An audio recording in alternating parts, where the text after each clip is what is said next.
evening, everybody. Happy Wednesday. Welcome to the Joy Reid Show. Big up to everybody that's listening on YouTube, on Substack.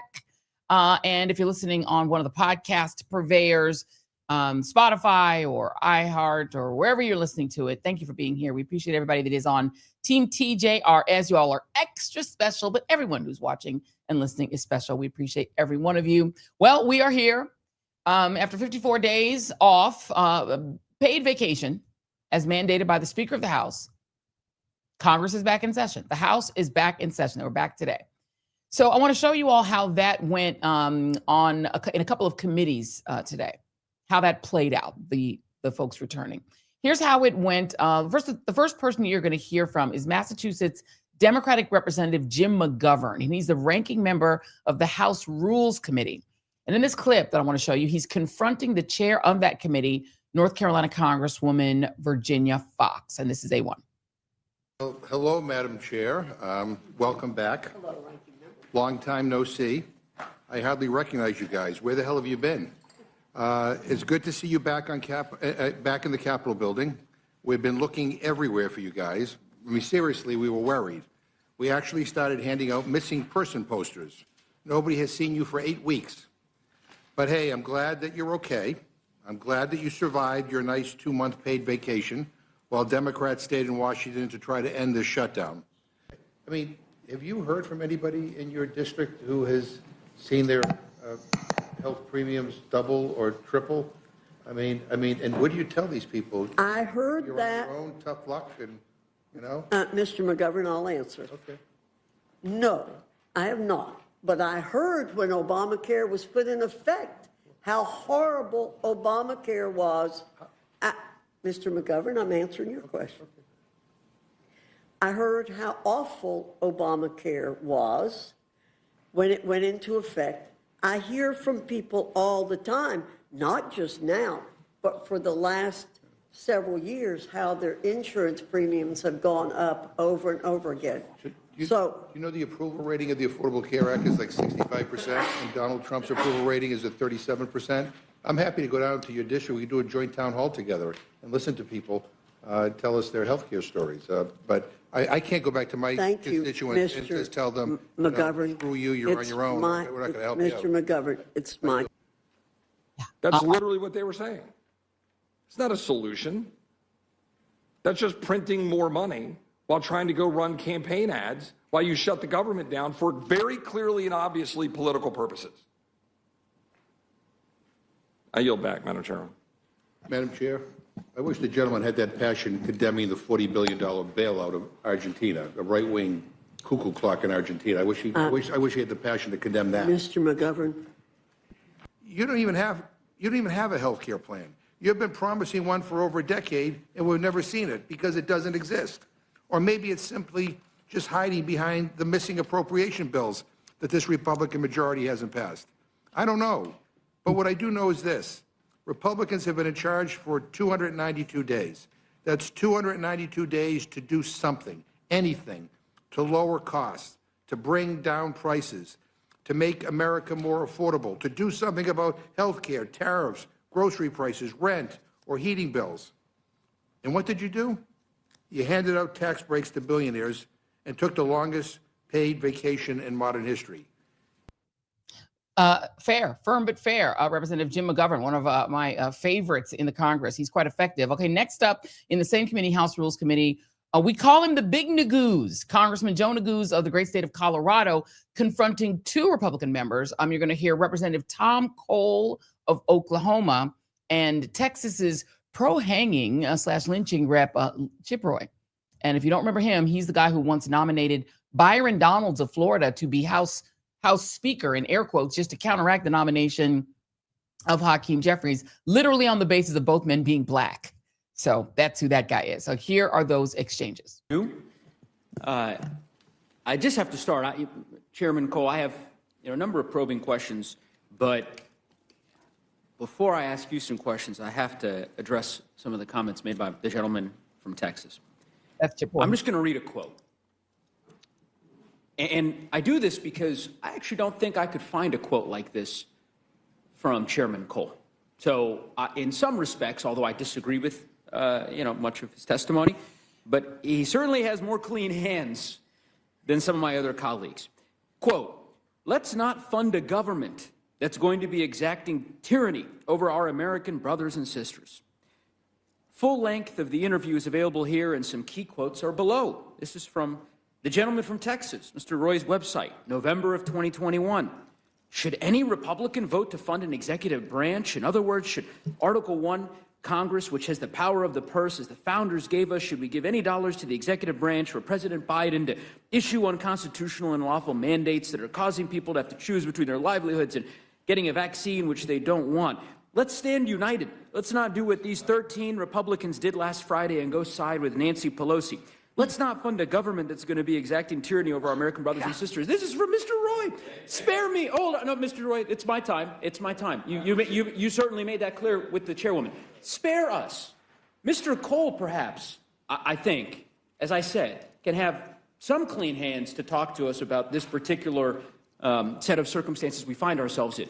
You cannot. There might be other colleagues of yours, I think, who might share Mr. Cole's worldview, but I don't know. I thought I've heard everything in Congress, but to hear my colleague from Texas, his indignation about the government shutdown as he instigated and tried to instigate shutdown after shutdown just 3 years ago, 4 years ago. This isn't distant memory. Let's talk about the last 54 days. So the speaker, he said something that was fascinating. I thought it was a really interesting quote. If I can find it. Here we go.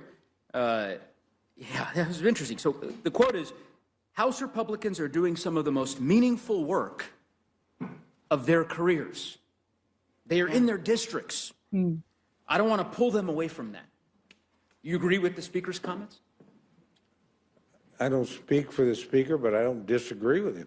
Look, we're waiting for No, the no, Senate that's to not the do its question. job. That's not the question. No, You answered it. You answered it. I don't Okay, so Chairman, disagree with the it speaker. sounds like you're saying that you agree that with the speaker. Republican members were doing some of the most, quote, meaningful work of their careers during that 54 days. I assume you were here in Washington and back in Oklahoma? Yeah. Right?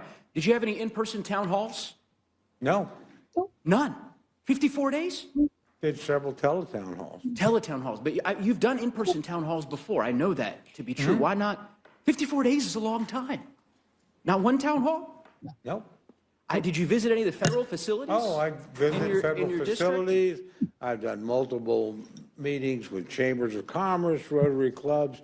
It's been highly visible. I don't know if you heard my colleague, Ms. Fishbach. She took great umbrage at this notion that, that Republicans were somehow on vacation. Did you make it down to the Mar-a-Lago Halloween party? No. You didn't get the invitation to the Gatsby invite? No. I don't know. It would be interesting. I don't know if any of her colleagues here on the other side of the dais made it down there. It strikes me that it would be hard to describe the last 54 days, at least from what I've seen, as meaningful work on the part of my colleagues in the House Republican Conference. But, again, those are that's something you'll have to defend, and folks will defend to their constituents. The great Nagoos, we call him the big Nagoos, is what we call him, from Colorado. If you're not familiar with him, you should be. And by the way, the reason that Tom Cole was sitting there in the place where he's being questioned is that Tom Cole is the chairman of the very important Appropriations Committee. And what Appropriations Committee means is they're the ones who are technically supposed to be writing all the checks and deciding how the money is spent. Appropriations is one of the greatest power. It is actually the greatest power granted by the eminent founders to the Article 1 branch, which is Congress. So they're the ones who are supposed to be not on vacation, they're supposed to be deciding what money Trump is allowed to spend. But he was like, I was in my district. Were you doing any town halls? No. Okay, let's hit not a one. I didn't want to talk. I did some teletown halls. I called some folks and let them call me on Zoom. Okay. All right, Tom Cole, good. Let's hear one more clip from our friend, Representative McGovern. And in this one, he calls out the president, to which you're going to see the president respond with tacky golden fixtures. What's happening? Trump's reckless tariffs continue to wreak havoc on the economy. He says food prices are way down. That's coming from a guy who dines on caviar at Mar-a-Lago. He's never shopped for groceries a day in his life. Ever. He doesn't have to pick between plastic or paper. But his tariffs are costing the average American household over $1,200 this year. And next year, it will be $1,600. That's money for groceries, for bills, for rent, taken out of the American people's wallets. And he's not even hiding it. He's rubbing it in. Trump is literally renovating his bathroom in marble and gold and posting about it on social media, while regular people are getting letters saying that their health care premiums are going up by $1,000. People are struggling to stay afloat, and this guy's golfing. He had Air Force One fly over a football game. How much did that cost? And then giving your donors a fancy new ballroom at the White House while moms and dads can't afford to put food on the table. And speaking of putting food on the table, Trump illegally withheld food assistance from 42 million Americans, kids, veterans, seniors, working families. 2 federal court orders demanded that he pay out these benefits in full. But he would rather appeal to the highest court in the land to starve people out than to simply provide them with the food assistance that he is legally obligated to send to American families. Like, who does that? I mean, that's the Republican policy position. We'll give you your food if you let us take away your health care. I mean, who the hell thinks like that? A lot of people are wondering which child would be the best. In a certain way, they all could. Take a look at this, fellas. You want to see detail. Or Abraham of Fox. Like the sign. Most people just do a sign, they paint it on the wall. Look at it. So that's half-inch thick bronze, carved by a very talented person. And it's brass, it's pure brass. It's half-inch thick brass. And you can't just do that. That's, you know, you look at that, that's quality, right? And then we start with George Washington and we go down to Trump. Pretty cool, right? No, it's not pretty cool. It's pretty tacky, Donald. Why did Mindshifter say that what Trump shops for is wifeys? And he shopped at the Kit Kat Club, apparently. That's where he got Melania. Joining me now is Latasha Brown, co-founder of the Black Voters Matter Fund. And I hope it's okay for me to say birthday queen. She's turning young. She's getting young.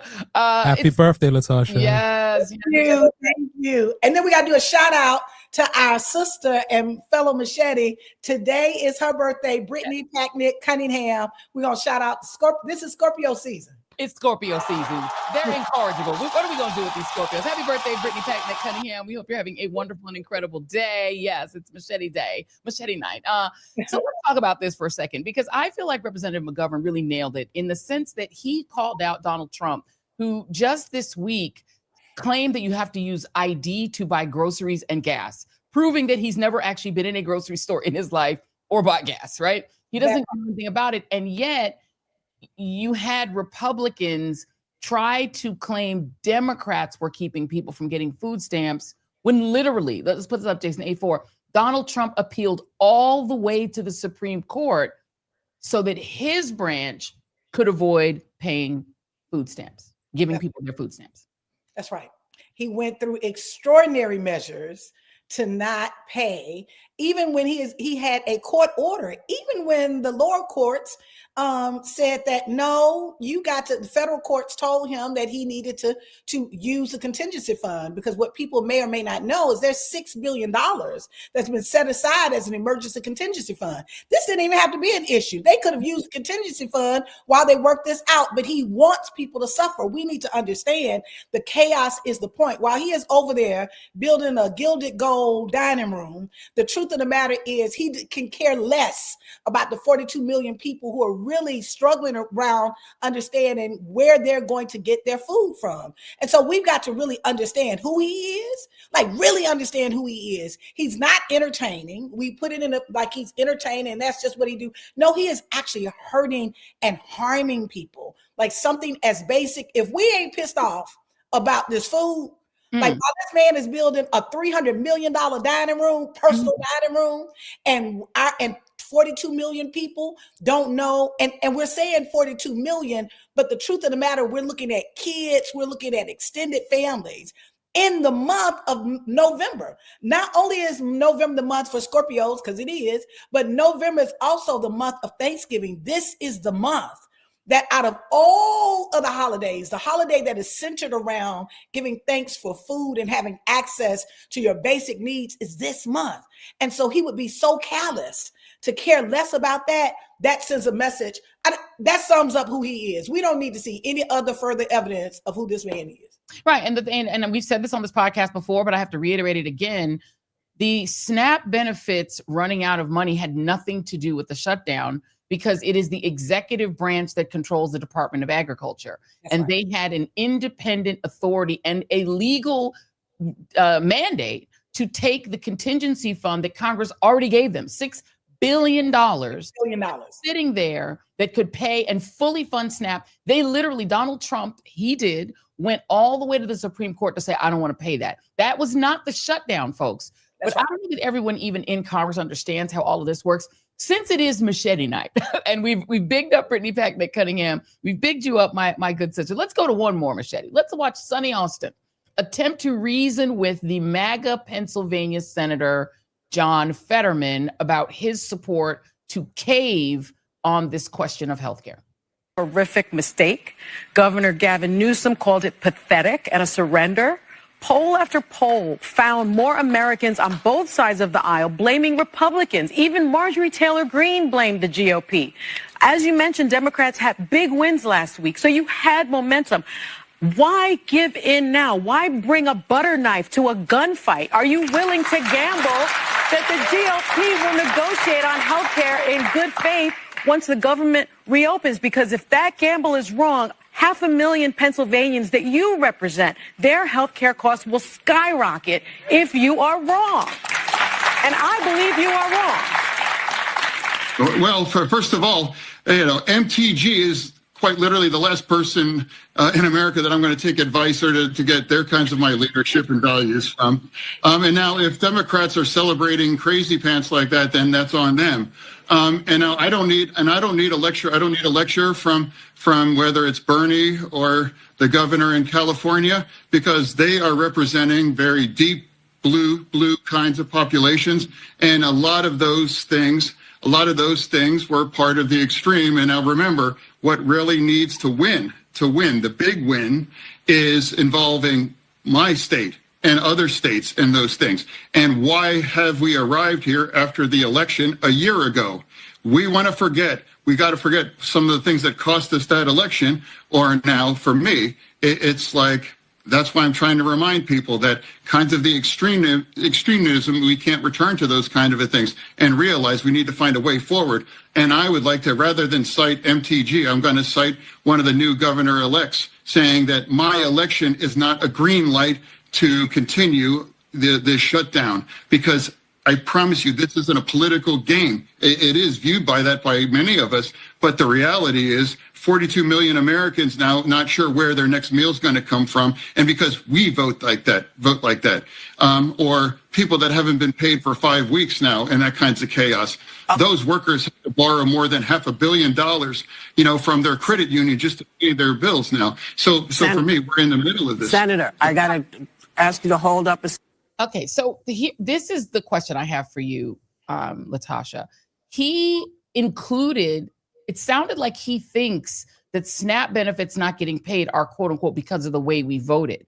He doesn't even seem to understand that this is an executive branch issue. And also, that was a whole word salad. Did you understand what he was talking about? He understands he's lying. Let's just call it what it is. He is straight up lying with the people in Pennsylvania that he knows need these benefits. He also understands, he's been in there. He is the part of the reason why he was incoherent is because he's incoherent. That fundamentally what he is doing is capitulating to Trump and the power of Trump. And he basically said it. What he basically said was, these elections, we had extreme elections. He's basically saying that he's making a decision around what he thinks is best for his seat.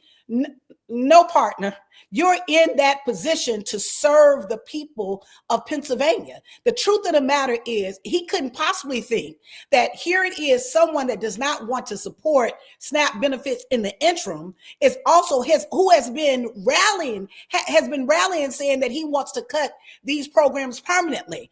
In the big, beautiful bill, it cuts, and even in his own state, it cuts food, and it cuts even school lunches for children around the nation. So he's not serious about that. This has a lot to do with, one, this is what we're seeing, the kind of cowardice that we're seeing, we've got to hold him accountable. Number two, even what his posture around nobody's supposed to lecture me. No, you're in public office. We pay you to listen to us. How dare you mean nobody's supposed to lecture you? You're just supposed to do your job. Do your job. And so what he's not doing is he's not protecting the interests of folks long-term to get a short-term win, because this is a challenge. The truth of the matter is, what is he getting out of it, Joy? Like, what is Pennsylvania getting out of it? That ultimately, here you are, all of this time, you're capitulating and shifting, right? You can't even articulate a real solid, compelling argument because there is none, right? The bottom line is you don't have any courage. You want to operate where you're independent and you have been captured and corrupted, right? And now you're capitulating to this administration for whatever reason. We don't know what he getting out the deal, but what we do know is if this bill, this big ugly bill passes, if they allow this to go through, that we know without question that millions of Americans are going to see their health care double, triple. Some of them will see their health care jump from $200 to $2,000 a month.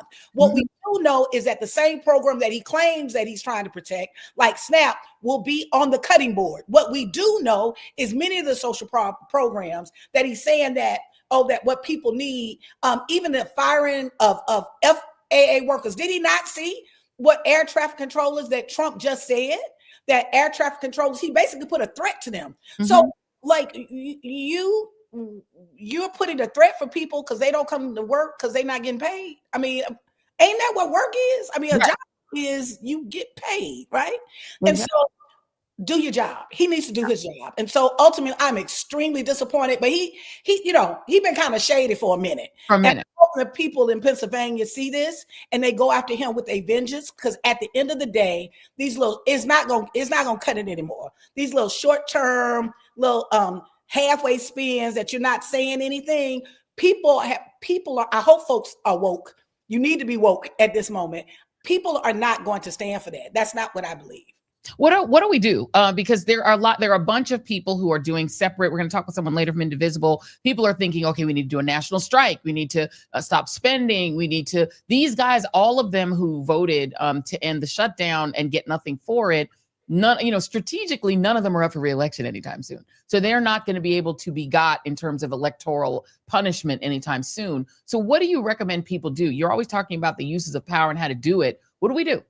So I think there's a couple of things. I think we got to use all our levers of power. I think our political levers of power. And I think we saw that last Tuesday. Last Tuesday, what we saw all across this country is people are saying no, right? That ultimately they're saying no. I don't even think it's a factuation with one party. Like in particular, I don't think people were driven just because they were driven because they want to stop this. They want to stop this madness that we're seeing happen. And if it was a day when people were talking about DEI, last Tuesday was the DEI. It was the day that we affirmed that we wanted diversity. It was the day that we affirmed that we wanted inclusion. And it was the day that we affirmed that we want and support people who have an equity agenda. So that should be clear. We should make sure we're saying that. The second thing, though, is there are a couple of things that we do. I saw a recall to see. Yeah, we need to recall some people too. We got to get serious. So there's a political element, but there's another element that we never really talk about that we got in our back pocket as consumers, that we have economic power. We don't just have political power. We have economic power. Just in the holiday seasons alone, let me just tell you, we control $1 trillion as consumers just in the holiday season. White consumers are 600 billion. Black consumers are 150 billion. This is just the Thanksgiving, the Christmas holidays, y'all. Yeah. Latino customers are 125 billion. Asian American consumers are 100 billion. That's a lot of money. That's $1 trillion. So what we have to do is we also got to use our power as consumers to say, no, we ain't buying it. We ain't buying that. We're not buying fascism. We ain't pay for that. We didn't spend for that. We didn't vote for that. We're not buying fascism. We're not buying that our democracy can be eroded at the whim of political leaders who lack courage, like a Fetterman. We're not buying the fact that we have a government that are taking our tax dollars that are stripping away families from each other. Like, are we going into daycares, traumatizing our children? right? We're not buying that. And guess what? We're also not buying from businesses that are not standing with us. That businesses that go over to the golden, I don't know what you call it over there, right? It's pretty much a golden bathroom with a chandelier over the toilet. Essentially. Right. That's what it is. With some gold sparkles in there. I wonder if they come out with gold flakes flakes on. I hope they can't wash them off. Yeah, I hope not. Right. But are going over there entertaining, getting billions of dollars. Companies like Amazon, they're getting billions of dollars in tax cuts. Right. But at the same time, how are they making their money? They're making their money off us. Right. I know they come to my house about 3 days out of the week. So I'm the first one to say that I understand how difficult it is and how Amazon and all of these companies that we've supported.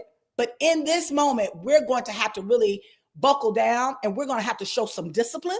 Mm-hmm. In this moment, we're going to have to be much more conscious about our choices around what we spend. In this moment, we're going to have to utilize our collective power, not just as voters, but our collective power as consumers and investors in this nation, that we're going to have to use that power and put pressure. And so for that reason, that's why this week on Monday, we launched the We Ain't Buying It campaign.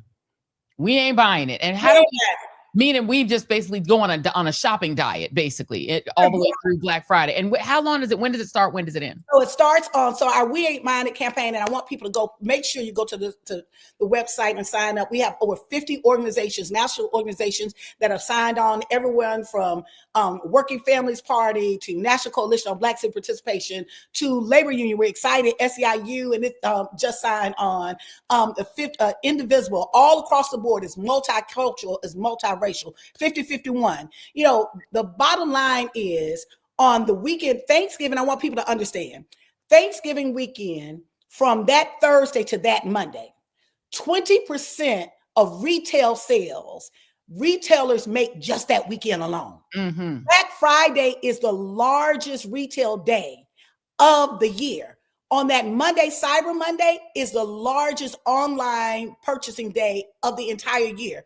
Many companies, that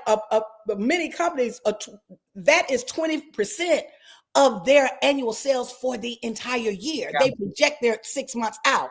And so what we want to do is we're not calling it a boycott, even though there are boycotts that we're asking people that are part of the support, is that there are economic actions that we're asking for those 5 days that we do a number of things. On Thursday, we're saying, don't spend no money with the haters. Spend the money with the folks you love. Spend your time with your family. We're spending time. We ain't spending a dime. So on Thursday, spend time with your family. I don't know. Do you remember, Joy, when Thanksgiving, all of a sudden they started opening up malls and evenings for Thanksgiving?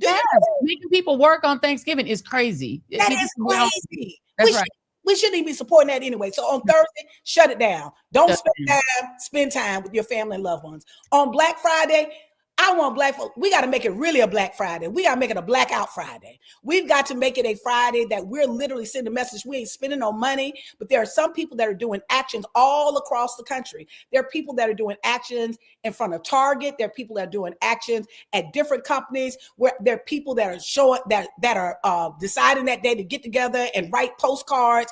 Mm-hmm. Whatever you have to do on that Friday, we're not doing a Black Friday traditional. We're gonna show them what a Black Friday. We're doing a Blackout Friday on Saturday and Sunday, because we do support small businesses. And there's a lot of small businesses that have been hurt by the tariffs and this economy. We're asking people on Saturday and Sunday that is small to shop small Saturday and Sunday. So to choose small businesses, minority-owned businesses, women-owned businesses, local businesses. If you're going to shop that weekend, spend your money with them. And on Monday, it ain't Cyber Monday, it's Cyber Shutdown. On Monday, shut them down. We're not buying Amazon. Now, y'all, we cannot buy from Amazon for at least 5 days. Come on now. We can do it. We can do it. Think of it like a diet. You're gonna slim down your debt. You will owe less money on your Amazon card and your credit card. LaTosha Brown, always teaching us how to use our power. I appreciate you and love you, my sister. Thank you so much for being here. Thank you for educating us as always. Thank you. Hold your money and sign up. WeAin'tBuyingIt.com. WeAin'tBuyingIt.com. We're going to put a link in the description for this show so everybody can see it. WeAin'tBuyingIt.com. Jason, can we get a round of applause for LaTosha Brown? Thank you very much. Enjoy the rest of your whole birthday season. Thank you, Scorpio. Yes. All right. Thank you very much. All right, y'all, that you've got your marching orders, and I have to play one more video that reminds you, which we always have to remind ourselves, we know who he is. Jason, please play A6. Knew damn well I was a snake before you took me in. I mean, I'm trying to tell you. So, by the way, yesterday was Veterans Day, and it appears that Trump may be looking to create even more veterans by starting a war with Venezuela, perhaps. The Wall Street Journal reporting that the U.S. Navy's latest aircraft carrier arrived in waters near Latin America on Tuesday. That's yesterday, expanding the American military's buildup as the Trump administration seeks to ratchet up the pressure on Venezuelan President Nicolas Maduro. Trump has expressed some reservations about taking military action against Venezuela, the Wall Street Journal reported last week, but the arrival of the USS Gerald R. Ford carrier strike group with several destroyers equipped with Tomahawk missiles will boost the U.S. military's capability to attack targets in the country, including Venezuela's air defenses. Pentagon spokesman Sean Parnell said the carrier strike group will enhance and augment existing capabilities to disrupt narcotics trafficking and degrade and dismantle transnational criminal organizations. Maduro is reportedly preparing for guerrilla war if the U.S. attacks his country. He's a terrible person, but seriously, it's giving a rock. And this is all happening as the U.S. continues to kill people in the Eastern Pacific. 6 more just 2 days ago, bringing the grand total of murdered fishermen to 76 that we know of. And you should know that the few men who have survived these bombings by the U.S. military have not been arrested or charged. No, they've not been charged with drug trafficking or killing Americans through fentanyl. Nope. They've been sent home to their countries of origin. Meaning Trump and Pete Hegseth, they're just doing killings for show. And I wonder what it is that they're trying to distract from. What are they trying to distract from? I want to noodle on it. Let me think about it. There's so many choices. I mean, they could be trying to distract from the terrible economy, which is really bad, and the affordability crisis Trump has created in the U.S. with his tariffs. Or maybe like distract from RFK Jr., pretending Tylenol causes autism while a measles outbreak continues to rip through the country, which no one's talking about in the media. Or maybe they're trying to distract from the daily human rights violations by ICE thugs nationwide who are gang tackling disabled people and old people and fruit vendors, you name it. People with green cards using facial recognition technology to put all of us under government surveillance. Maybe that. Or, work with me on this, maybe they're trying to distract from the Epstein files. I want you to watch this video from Adelita Grijalva as she was finally sworn in. This is after she was finally sworn in as a member of Congress after a clear Epstein delay. That's a big one. Congresswoman, why did it take so long to get sworn in? Thank you guys. That would be another, that would not be my question. Look, I really like this lady. She's going to be an excellent member of Congress. She's a great person. I just told her on the way in that she fills her father's shoes, or she's going to try. No one can. No one can. He was a giant around here, sir. Yeah, he's like, I really like her. I sure do hope she doesn't get us to release the Epstein files. Let me let you now watch House Minority Leader Hakeem Jeffries, in his own words, explaining the delay. This is B3. It's unbelievable that for 7+ weeks, Representative-elect Adelita Grijalva was elected in late September decisively, has been denied the ability to serve more than 800,000 people in Arizona. And why is that the case? It's because Republicans are running a pedophile protection program.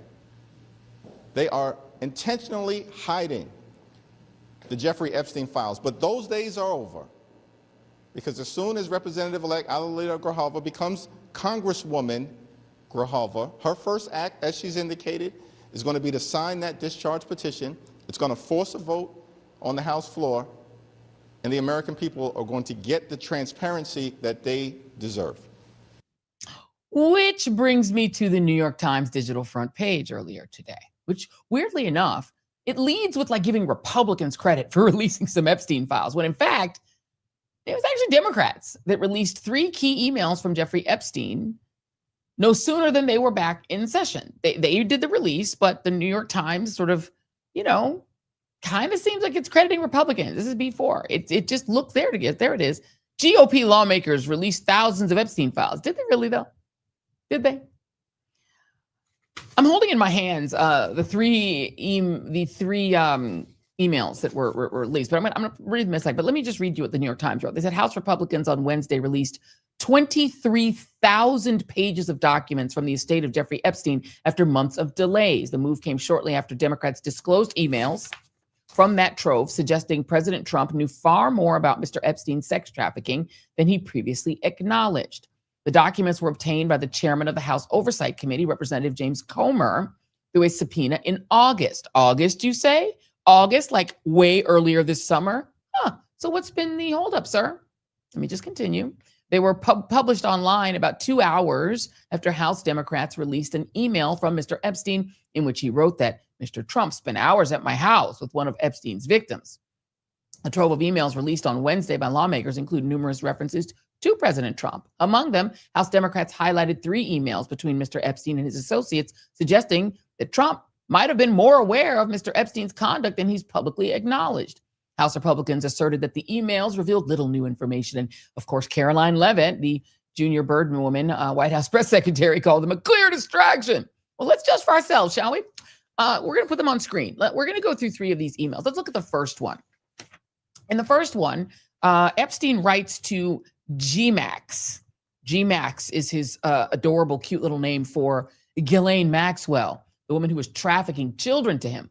And this email was sent on April 2nd, 2011, and marked importance high. And he writes to her in 2011, 4/2/2011, I want you to realize that dog hasn't barked is Trump. That dog that hasn't barked is Trump. Victim, who's unnamed, it's blacked out, spent hours at my house with him. He has never been mentioned. ... Police chief, etc. I'm 75% there. I'm 75% where? Because remember, this is 2011. This is 3 years after he was indicted in Florida for sex trafficking, but he got a sweet deal in which he was in and out of jail pretty quickly. So now he's back and being a free male. And this is the email saying he's 75% there. Where? Like they were supposedly not friends anymore at this point. Was he 75% of the way toward naming Donald Trump? Very interesting, right? And it, that victim's name is blocked out. It mentions Mar-a-Lago. So that's interesting. So let's go to the second email. There's a second email. We're going to put it up on screen. I've got it in my hot little hand as well. Now, it also mentions a victim whose name is blacked out, and it mentions Mar-a-Lago. But this email is not to G-Max. It's to Michael Wolff, the journalist we've had on this very show, who's probably interviewed Jeffrey Epstein more than anybody other than, Donald Trump himself, and to whom Epstein puts the lie to Trump's bogus claim that he kicked Epstein out of Mar-a-Lago for being a creep. And here's the quote. He says, Trump said he asked me to resign. Never a member ever. Never a member ever. So he says, victim, Mar-a-Lago, blacked out piece. Trump said he asked me to resign from Mar-a-Lago. Never a member ever. Of course, he knew about the girls as he asked Ghislaine to stop. To stop what? To stop what? Trafficking women from Mar-a-Lago? To stop raping and allowing Jeffrey Epstein? Or to stop what? Okay, so that email that I just read you was sent in January 31, 2019. This is when Donald Trump is president. This is not long before Jeffrey Epstein actually gets indicted on a federal level. Okay, the federal level. So now let's go back again. Let's go backwards again. I'm going to read you email number 3. In email number 3, it's also to Michael Wolff, who emails Epstein on December 15, 2015. So now we're going back 4 years when Trump was running for president the first time, to tip him off that, quote, and this is Michael Wolff tipping off Epstein, quote, I hear CNN is planning to ask Trump tonight about his relationship with you, either on air or in scrum afterwards, meaning the little scrum they do with all the media afterwards. To which Epstein asks, quote, if we are able to craft an answer for him, what do you think it should be? What do you think it should be? And this is what Epstein says back to him. He says, I think you should let him hang himself. If he says he hasn't been on the plane, the Epstein plane, or to the house, then that gives you a valuable PR and political currency. You can hang him in a way that potentially generates a positive benefit for you. or if it really looks like he could win and become president, you could save him generating a debt. Of course, it is possible that when asked, he'll say Jeffrey is a great guy and has gotten a raw deal and is a victim of political correctness, which is to be outlawed in a Trump regime. Even he calls it a regime. Isn't that interesting? So it sounds like the kind of advice that would say, use this as blackmail, right? That this is your leverage. Now, this is before Donald Trump becomes president the first time. Now, apparently the issue never came up in that CNN debate, but once Trump was actually the nominee, his sexual peccadillos became front and center. It became a big issue. So much so that in October of the following year, 2016, before the second presidential debate with Hillary Clinton on October 9th in St. Louis, 2 days after the Access Hollywood tape drops, Trump pulled a stunt where, remember this, he appears with Paula Jones, Juanita Broderick, and Kathleen Willey at a St. Louis press conference, all three of whom have accused former President Bill Clinton of either having a sexual relationship with them or of making unwanted sexual advances. This was literally a theme of the 2016 campaign, if you recall. And in that debate, Trump turns to Hillary Clinton at one point and says, there has never been anybody in the history of politics that has been so abusive to women. Never anybody in the history of American politics that's been so abusive to women. 2016 is also the year when he pays off Stormy Daniels to suppress the story of their one-nighter from 2006, which was the same year, or which was 1 year after, Donald Trump made those infamous comments in the Access Hollywood tape, which was then leaked in 2016. But he actually made the comments on the Access Hollywood tape, the grab him by the P word comments. Those comments were made in September of 2005 as he's chatting with Billy Bush, George W.'s nephew. Now, this is where I remind you that Trump was friends with the Clintons, and they both attended, and both Clintons, Hillary and Bill, attended his wedding to Melania. There are photos of it. Bill Clinton and Trump also shared some level of relationship with Jeffrey Epstein, with Clinton flying on the Epstein plane more than once, allegedly. Jeffrey Epstein was arrested in Florida for the first time in 2008. And all these emails are kind of happening around that time. Isn't that weird? Now, fast forward to today. There are a bunch of rumors out that Nancy Mace, Congresswoman Nancy Mace, is going to take her name off of the discharge petition to make Adelita Grijalva's signature irrelevant. And she wouldn't then be the 218th vote. That's just a rumor that's going around, which means that there's a ton of pressure being applied and placed on all four of the Republicans who are on that discharge petition, meaning the petition that would go around Speaker Johnson's strange and suspicious refusal to promote the release of the Epstein files. This while the Republicans have there's a website, you can just go to it, I'll put a link to it, where you can go and you can just scroll through the 23,000 emails they put out because they were responding to the Democrats putting out these emails that are definitely incriminating toward Trump because they show he's lying when he says he didn't know what's going on. At least it doesn't seem like it. Thomas Massey, Mace, Lauren Boebert, and Marjorie Taylor Greene right now are on that petition. So we're going to keep an eye on that. But what's very clear is that Donald Trump really doesn't want those files released under any circumstances. In fact, word is he's considering commuting the sentence or even pardoning pedophile sex trafficker Ghislaine Maxwell to shut her up like the Bill Barr-run federal penitentiary got Epstein silenced one way or another. Let me show you a tweet from somebody who does know Donald Trump. His name is Lev Parnas, who used to raise a lot of money for Trump in Florida. He's a Ukrainian origin guy who's, Lev and Igor. Remember them? They used to raise a lot of money for Trump, and who back in the day helped him set up Joe Biden and his family as criminals doing dirty stuff with Ukraine before he saw the light and turned on the gangster president. Here is his tweet. It says, my sources say Trump went ballistic, blowing up phones and leaning on GOP allies to keep Democrats from aiming to block any move to release the Epstein files. Stay tuned. From hitting 218, meaning 218 votes, aiming to block any move to release the Epstein files. Stay tuned. More to come. Well, more to come right now because Lev Parnas joins me now. Lev Parnas, great to talk to you. Thanks for being here. Hey, Joy. Good to see you again. How are you? I am wonderful. Thank you. Better than Donald Trump because it seems yes. wetting his diaper worrying about these Epstein files released. If to your knowledge, these emails seem to suggest Donald Trump was lying when he claimed not to really know what Jeffrey Epstein was up to. Do you think Donald Trump knew exactly what Jeffrey Epstein was doing? Oh, 100%. We've been speaking about, and that's one of the things I've been breaking on my Substack for the past several months. I'll never forget that July 4th, 5th weekend when they tried to hide this whole thing, when they came out with the memo and a lot of the media was talking about like, this is a nothing burger. And I'm glad that you and others stayed on this, because this is Donald Trump's kryptonite. Donald Trump's all over this. And now it's starting to come out. And you could see a lot of my sources I have on the inside that are telling me that he pushed so hard on Lauren Boebert, but he couldn't. It looks like Lauren Boebert didn't budge, but it looks like Nancy Mace is where they're going to put the pressure on. So we got to look out, stay tuned for that. Nancy Mace, watch what she does. And that she is a sexual assault survivor herself, right? Who wept when she met with the victims. But she's also a crass political operative who will do anything to become, I think she wants to become governor. So is that what they're going to basically dangle in front of her? Or do you think they're threatening her? I think there's a lot with her. I think she's also going through some things. Lately, she's been acting very radical with, what happened at the airport, her going after saying she's been raped and attacked by her ex-boyfriend, who's now coming out and saying that's all false. And so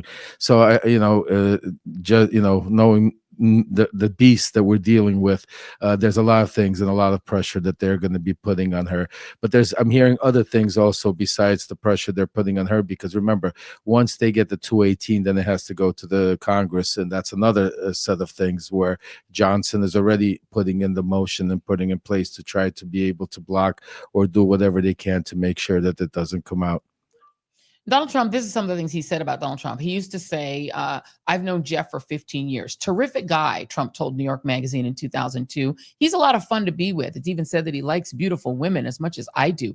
And many of them are on the younger side. In 1992, George Horani, a Florida-based businessman, had organized a calendar girl competition at Mar-a-Lago, and they arranged for a bunch of these contestants to fly in. They go to Mar-a-Lago for a party. It turns out the party was not a bunch of VIPs. It was literally just Trump and Epstein. Let me show you a video. This is B9, Jason. This is a party that was shown from a 1992 party where you can actually see Trump and Epstein partying together, looking at women, talking about which women are hot. This is a 1992 party at Mar-a-Lago.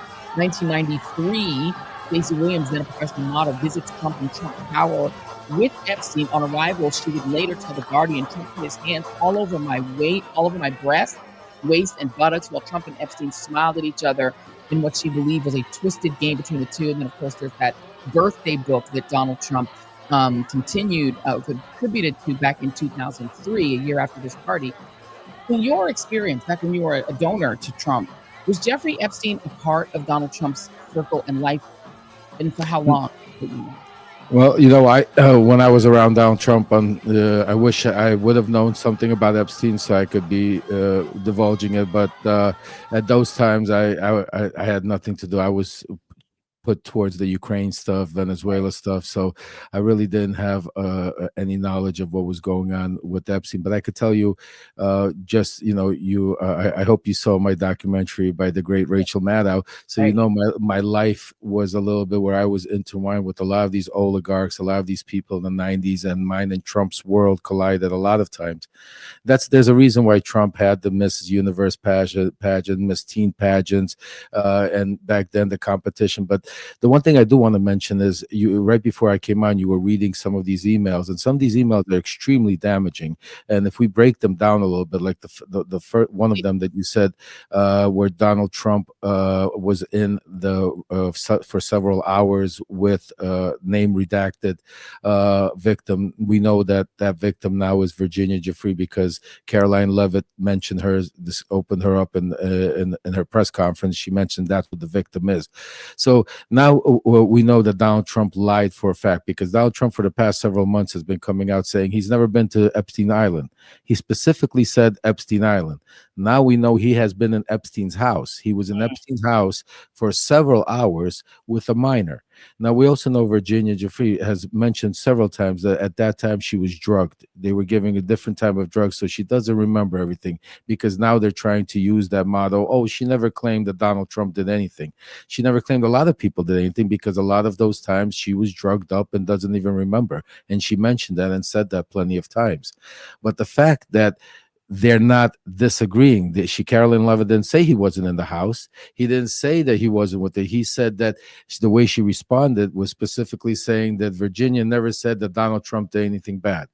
But the fact that he's there with an underage girl, with Jeffrey Epstein, for hours in his house, what are they doing? The next thing is Epstein is concerned. Why is Epstein concerned? Because he's saying, wait a second, I'm being prosecuted. In his email to Maxwell, he's saying they're going after me for this minor. Meanwhile, Trump is sitting there and he's not being looked at all, and that's why a lot of people were talking about that Trump might have been giving information about Epstein. But then if you take a look at that, you only give information to save your own butt. So then if he's giving information, that means he was doing it to protect himself. The next thing that you got to look at. But I want to, before you send an email, I want to play a piece of video that backs up what you just said. This is B10, Jason. This is Donald Trump specifically talking about the late Virginia Giuffre. I want you all to recall that she ended her own life over a year ago, but she did write a book in which she disclosed a lot of all the things that happened to her, naming Prince Andrew, who's now lost his royal titles because of it. And she talks about the things that she went through. No, she did not name Donald Trump specifically, but to Lev's point, she was clearly known to Donald Trump and Jeffrey Epstein, was being abused and raped repeatedly by Jeffrey Epstein and passed around to his friends/clients. Here's B10, Trump talking about Virginia Giuffre.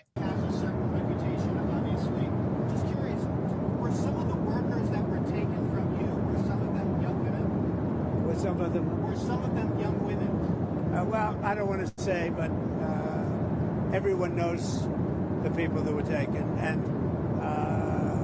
it was the concept of taking people that work for me is bad. But that story's been pretty well out there. And the answer is yes, they were. Yes, they were. Yeah. What did they do? In the spa. Jobs in the spa. Yeah, it's people that work in the spa. I have a great spa, one of the best spas in the world at Mar-a-Lago. And people were taken out of the spa, hired by him. In other words, gone. And other people would come and complain, this guy is taking people from the spa. I didn't know that. And then when I heard about it, I told him, I said, listen, we don't want you taking our people, whether it was spa or not spa. I don't want him taking people.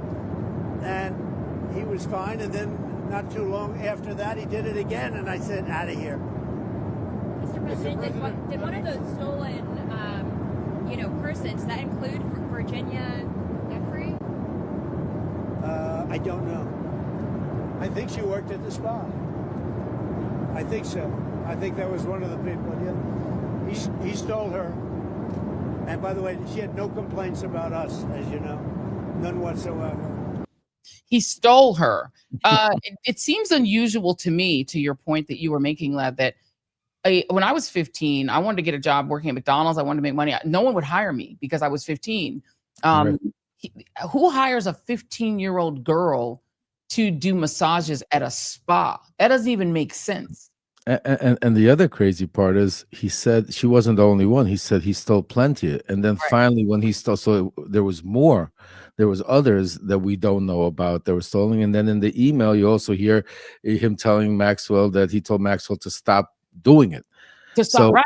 But also stolen is a weird way to talk about an employee or a girl, a child. This is a child. It's a human being. Let's start. How can you? It's like, possession. It was his possession that was stolen. That's how Donald Trump views it. That Virginia Giuffre and all of these employees are his possession, and Epstein was stealing them. But this is the other interesting and very disturbing part. That if that is the case, if you even want to take that disgusting version of what Donald Trump said, what was he doing in Epstein's house with her then afterwards, for hours? So it begs the difference. The other thing that Joy, which should be happening right this second, is right now Maxwell should be remanded and being sent into a maximum security prison. Right now there should be a outcry and a port to have Blanche to be pulled out in front of Congress in open, not behind closed doors, but in an open session to respond what the hell is going on and why is she there? And we have right now black and white. She's lied. I mean, you have her on tape that they released. These idiots released the tapes themselves of her saying how Donald Trump has never been in a place with a minor. Donald Trump's never been around Jeffrey Epstein. How she's never seen even Jeffrey Epstein do anything wrong.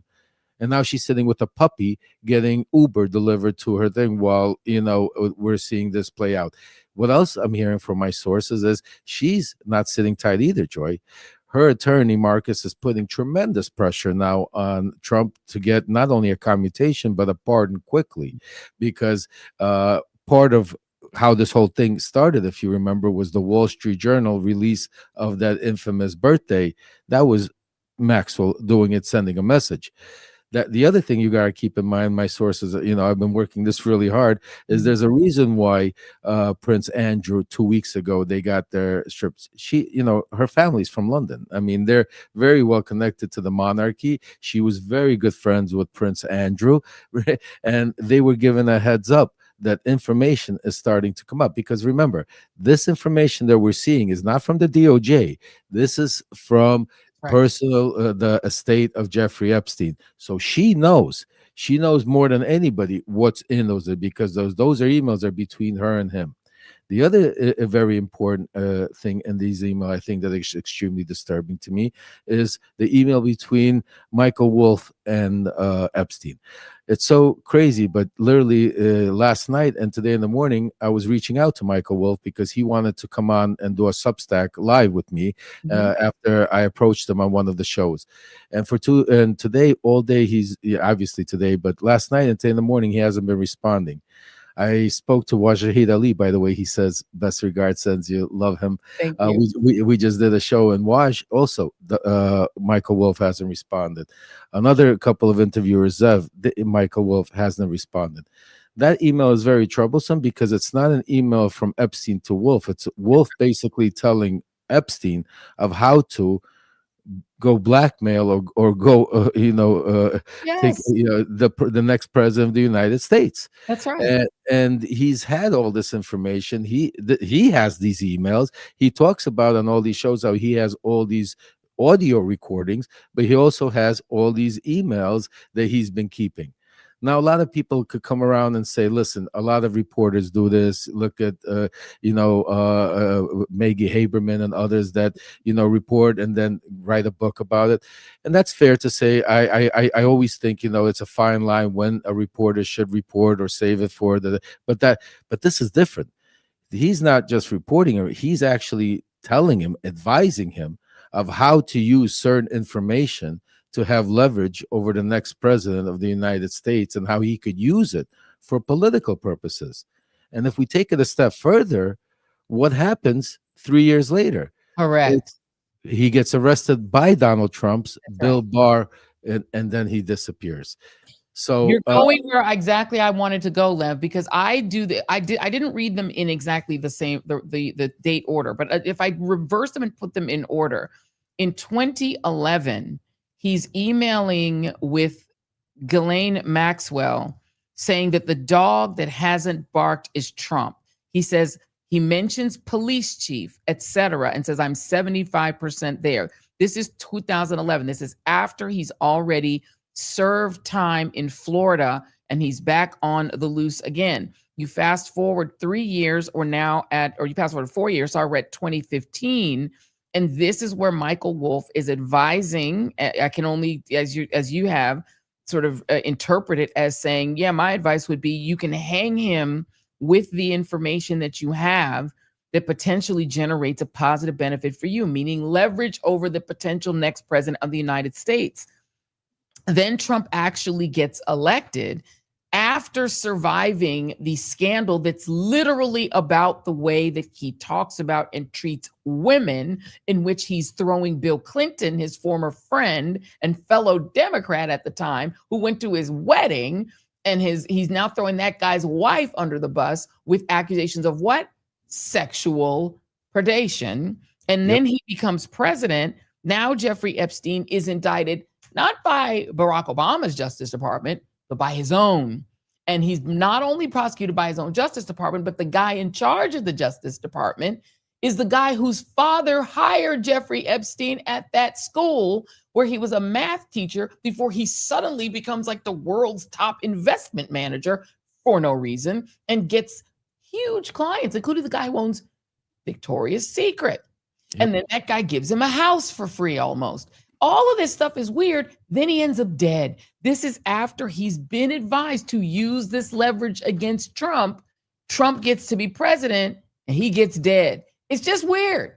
And it gets even weirder because I'll give you some other information. So first of all, I spent time in solitary confinement. I went to prison for Donald Trump. I stayed in exactly the same, not his cell, but a cell like that. And I could tell you for a fact, things that transpired doesn't have, it's almost impossible to hang yourself in that. That's why the conditions are made to be that you don't have all of those sheets. You're not, I mean, you would have to figure it out. Second of all, a lot of people don't know, but I'm going to be also, I'm trying to find him right now, but one of the individuals I served prison time with in Otisville Penitentiary happened to be serving time and was doing the cleanup right after in Brooklyn Metropolitan, right after he cleaning up the cell after Epstein. Literally within 24 hours, he got transferred to a camp. When he was supposed to go to a medium security prison, he was doing a 10-year bid for drug possession. He got transferred to a federal camp where I was, Otisville, and got a cushy job. He also, and as we became friends, he started telling me a lot of weird things were going on, like in the jail cell that night when Epstein passed away. And he told me for a fact, he said, Lev, he did not kill himself.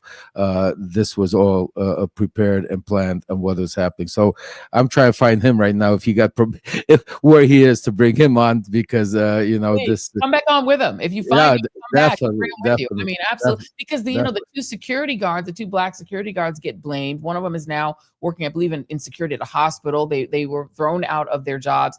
But then the lie gets busted because Pam Bondi, who again was the Florida Attorney General, she's not the one who cut the sweet deal with Jeffrey Epstein, but she's serving after Jeffrey Epstein is back on the loose, free to prey on young girls and kids. And he would normally go in trailer parks, find girls who are poor. Okay, he would prey on the poor. And she's now Attorney General, and he's free to operate with her there. She then is getting all this money, $100,000 a month from Qatar, as like one of their, flacks in the United States. So she's able to get rich. And then when Donald Trump needs to swap out Matt Gaetz, who was accused of sexual predation, correct, swaps her in.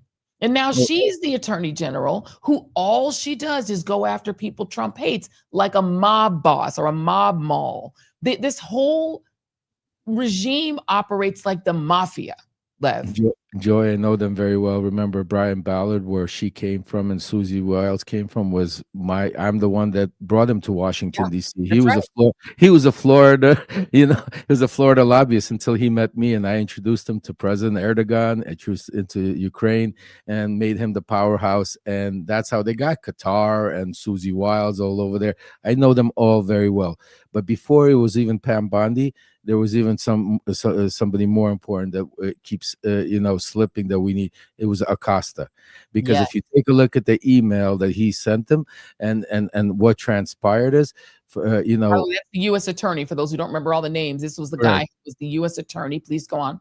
Yeah, he was a U.S. attorney for Florida and then became the labor secretary for Trump in his first administration. But the way things play out is Acosta's the prosecutor. He prosecutes Epstein. Trump gets away with not get mentioned anywhere. Epstein gets a sweet deal, and then Trump gives him a position as the labor secretary. And then as soon as in 2019 Epstein gets arrested, Alex Acosta quietly resigns and walks away and into the sunlight. I mean, moonlight. So this is and then right now, that's another thing. If you take a look at some of the Democrats, I didn't see all of them. I didn't get a chance. I've been doing lives all day, but it looks like he's perjured himself in his testimony that he's just given in front of the House committee. So that's another thing. So again, this is just the tip of the iceberg, Joy. It is. Exit question to you, Lev. Thank you for staying a little bit longer. Donald Trump is now effectively getting every billionaire in the country that is even slightly right wing, or even some whom I don't even know what their ideologies are, to fork over money. I mean, everyone's paying him. All these billionaires are paying him. And is there any? Do you think that there is any connection? You want to say quid pro quo? Correct. I mean, look, what Jeffrey Epstein did is he was a billionaire and he trafficked among other billionaires. His clients were billionaires. There were a couple of these billionaires who were with Trump who were literally in emails, potentially planning trips to Epstein Island. That reporting has come out as well. Is part of what this is people that were involved with Epstein protecting each other? Is that some of what we're seeing here? Money passing around between absolutely. People who are all being protected with this. Oh, absolutely. It goes deeper than that, Joy. You're right on the right track. First of all, we've heard of Bannon has been involved with Epstein. We heard Elon Musk. We heard Peter Thiel. All of these people are close to Trump. But the other thing that you need to understand what Trump is doing with these billionaires, he's learned from Putin and Kirill Dmitriev and Jared Kushner and Steve Witkoff. They've trained him to use these billionaires to make his own set of oligarchs. Yeah. So now he's basically doing what Putin did in Russia. He's doing here. He's forcing them, making them bend the knee. And these are all billionaires that control communications, news stations, internet, AI, all of these technologies that controls information. And that's part of a dictatorship.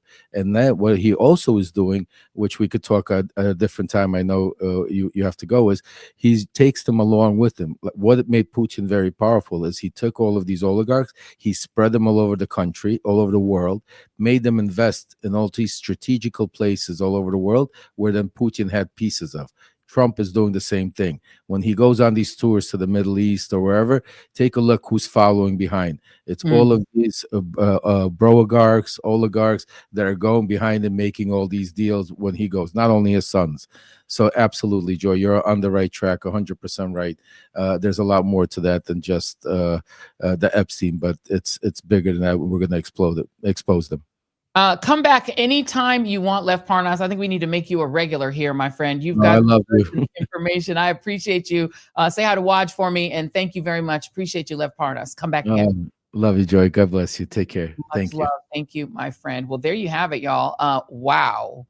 We are talking about an international crime syndicate effectively operating out of the White House, out of the American White House, and a president who is behaving like Vladimir Putin, like a dictator and like a mob boss, all rolled into one, who maybe, potentially, had a guy with compromat on him, Jeffrey Epstein, who was even advised to use the compromat, how to use it, and how to leverage it against the president of the United States. Welcome to hour 2 of the Joy Reid Show. We're well into it.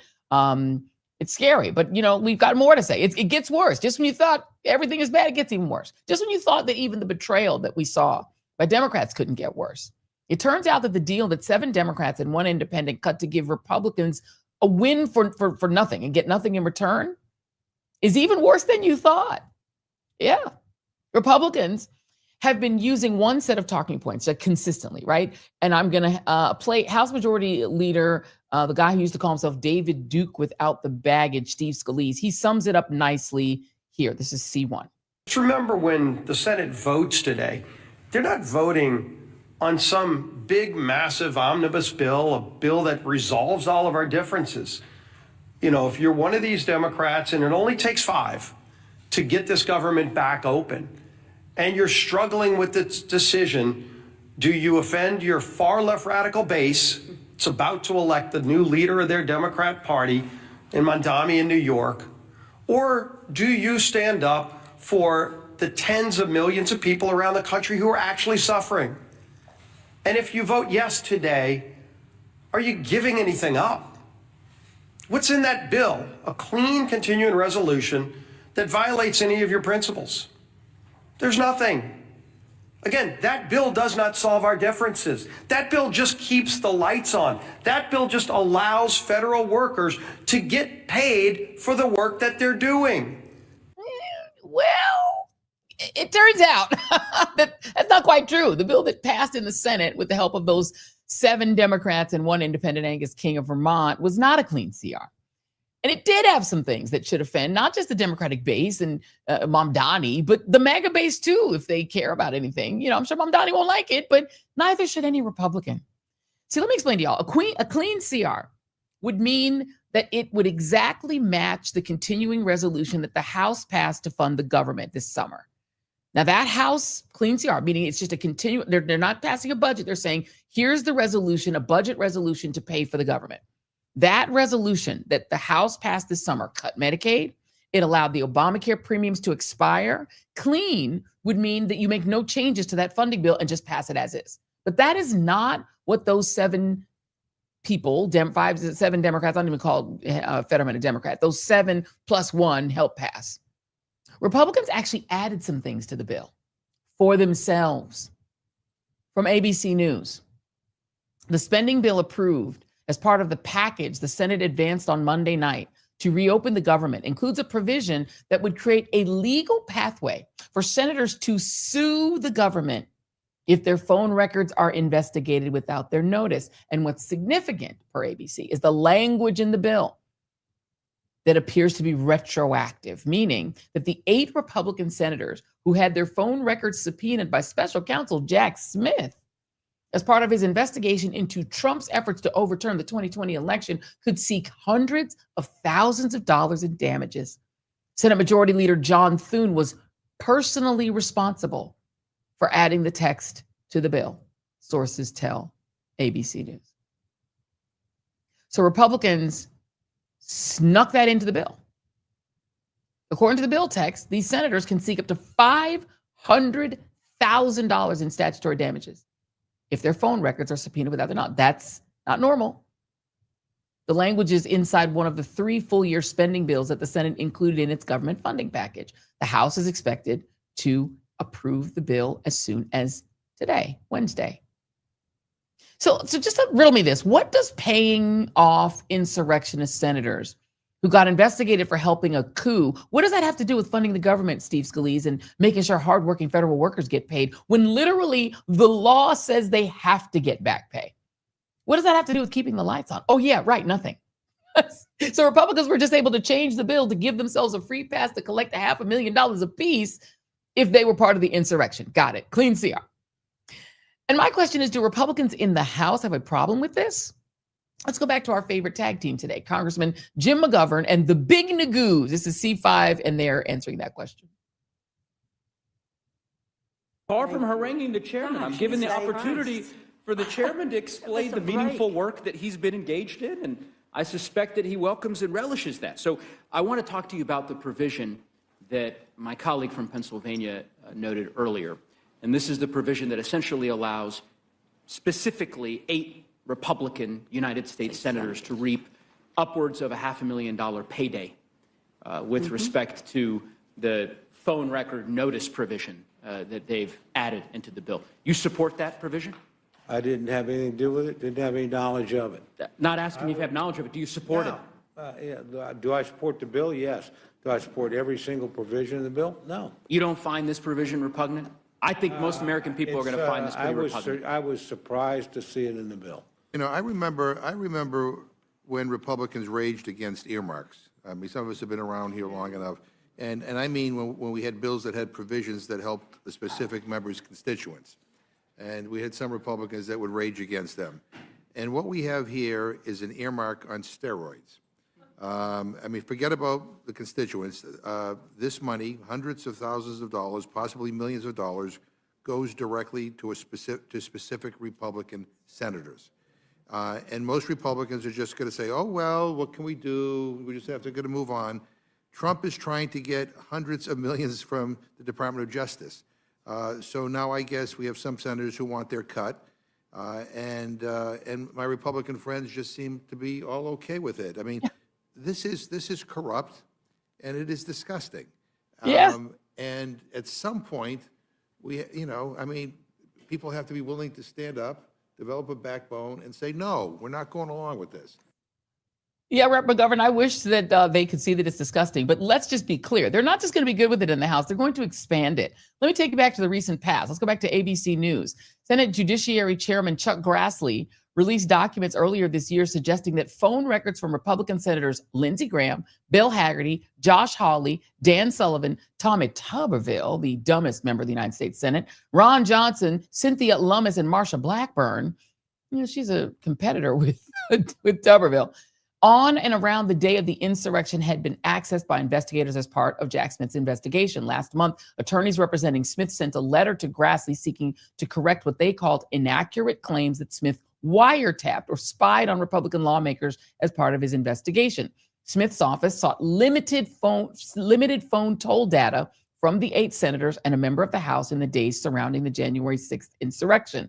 Lindsey, you will recall, reached out to the Georgia Secretary of State, and Lindsey Graham, I should say, you'll recall, reached out to the Georgia Secretary of State, Brad Raffensperger, asking him to help Trump steal the state. Secretary of State Brad Raffensperger at the time had said that Graham reached out to him to not count mail-in ballots so that Trump could win. Here's the quote from NPR. Senator Graham implied for us to go ahead and audit the envelopes, the signature on the envelopes, and then throw out the ballots from counties that had the highest frequency of error rates on signatures. And Raffensperger said, I went ahead and I explained our laws. It's pretty clear what Senator Graham, President Trump, and Attorney Lynn Wood, they're all on the same page and they don't understand the laws of Georgia.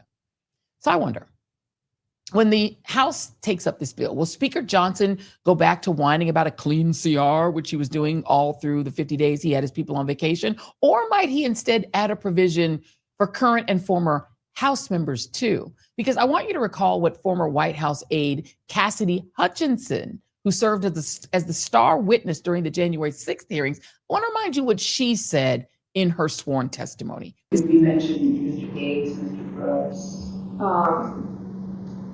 Mr. Biggs did. Mr. Jordan talked about congressional pardons, but he never asked me for one. It was more for an update on whether the White House is going to pardon members of Congress. Mr. Gomer asked for one as well. Mr. Perry asked for a pardon too. I'm sorry. Mr. Perry, did he talk to you directly? Yes, he did. Did Marjorie Taylor Greene contact you? No, she didn't contact me about it. I heard that she had asked White House Counsel's Office for a pardon.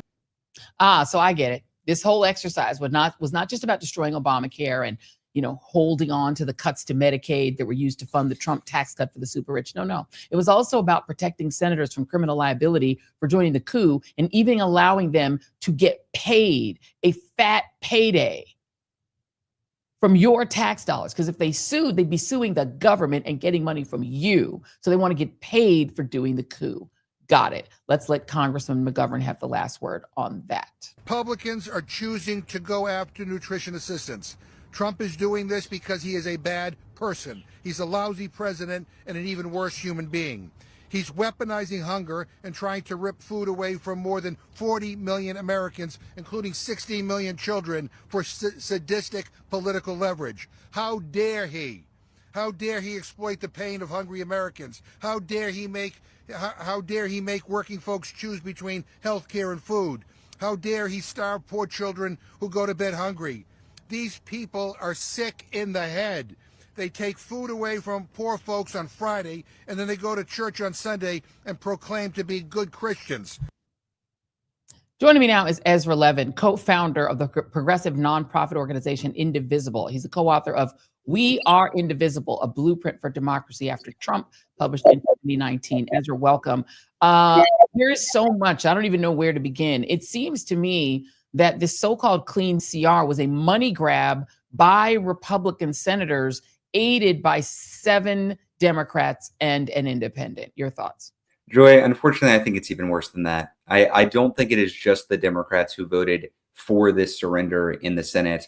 If you look at those senators, every single one of them is either 1, retiring, or 2, not up for re-election next year. That doesn't happen by accident. We're talking to a lot of folks on Capitol Hill, and what we've learned is there were many more senators who were in favor of surrender. And whether you think Schumer orchestrated it or just, as I believe, was incapable of stopping it, didn't have the leadership skills or the respect of the caucus to lead a strategy here, doesn't matter. The result was the same, an utter capitulation to the Republicans at a time when the Democrats were finally winning, Joy. We were finally winning, and boom, surrender. So look, I've spent the last year trying to organize a unified opposition. I've been trying to convince these folks to start fighting back against the regime as they invade American cities and terrorize American communities, zip tying children, dragging them out naked from their apartment buildings. My God, we need to fight back. At this point, I'm done trying to convince them. We've got to change them. Primaries are the way to do it. That's how we demand new leadership. That's where we are. Right. I mean, I think at minimum, Chuck Schumer, I said this on the show the other day, there are only two choices here. He either, as you said, is either completely he's lost control of his caucus and he can do nothing to cause them to stick to whatever his plan was, or this is what he wanted and he hid behind them like a coward, which means he really shouldn't be the leader either way. So the question then becomes, what do we do right now? Because it seems like the House, at least it gives Hakeem can lead them. He can get them to stick together and vote one way and the way he wants them to go. We learned greatly from Pelosi how to keep them together. The Senate is useless to us right now. What do we do about it? Well, we got to demand better. And I know there's a lot of focus on those 8 who voted for surrender, but none of them are for re-election next year. So I think we got to focus on those who are. Folks like Jack Reid in Rhode Island, folks like Mark Warner in Virginia, folks like John Hickenlooper in Colorado, folks like Chris Coons in Delaware. These are all safe Senate seats. Whoever wins the primary is going to win the general election. We're going to have a Democrat in there. The question is, what kind of Democrat, Joy? Is it a Democrat that's a part of the rollover and play dead caucus? Or is it a Democrat who's part of the fight back faction? I think we ought to have fight back Democrats. That's not an ideological stance. This isn't about left or right. This isn't about your position on economic policy or healthcare policy or education policy. This is, are you a loser? Are you a winner? Are you a fighter? Are you somebody who's going to surrender? And that's something that rank and file Democrats agree on. We took a vote of our members. These are folks who were organizing the wave we saw last Tuesday. These are folks who were organizing the largest peaceful protest in American history with No Kings 2 a month ago. And we asked them, look, this shutdown's been going on for a while. Do you think the Democrats should just cut a deal to reopen the government, move on? Or do you think until they get the ACA subsidies, Democrats should hold on to their leverage? 98.67% said keep fighting. 98.67%. This is not some marginal lefty grassrootsy position. This is anybody with a brain paying attention saying, why the hell would Democrats give up their leverage now?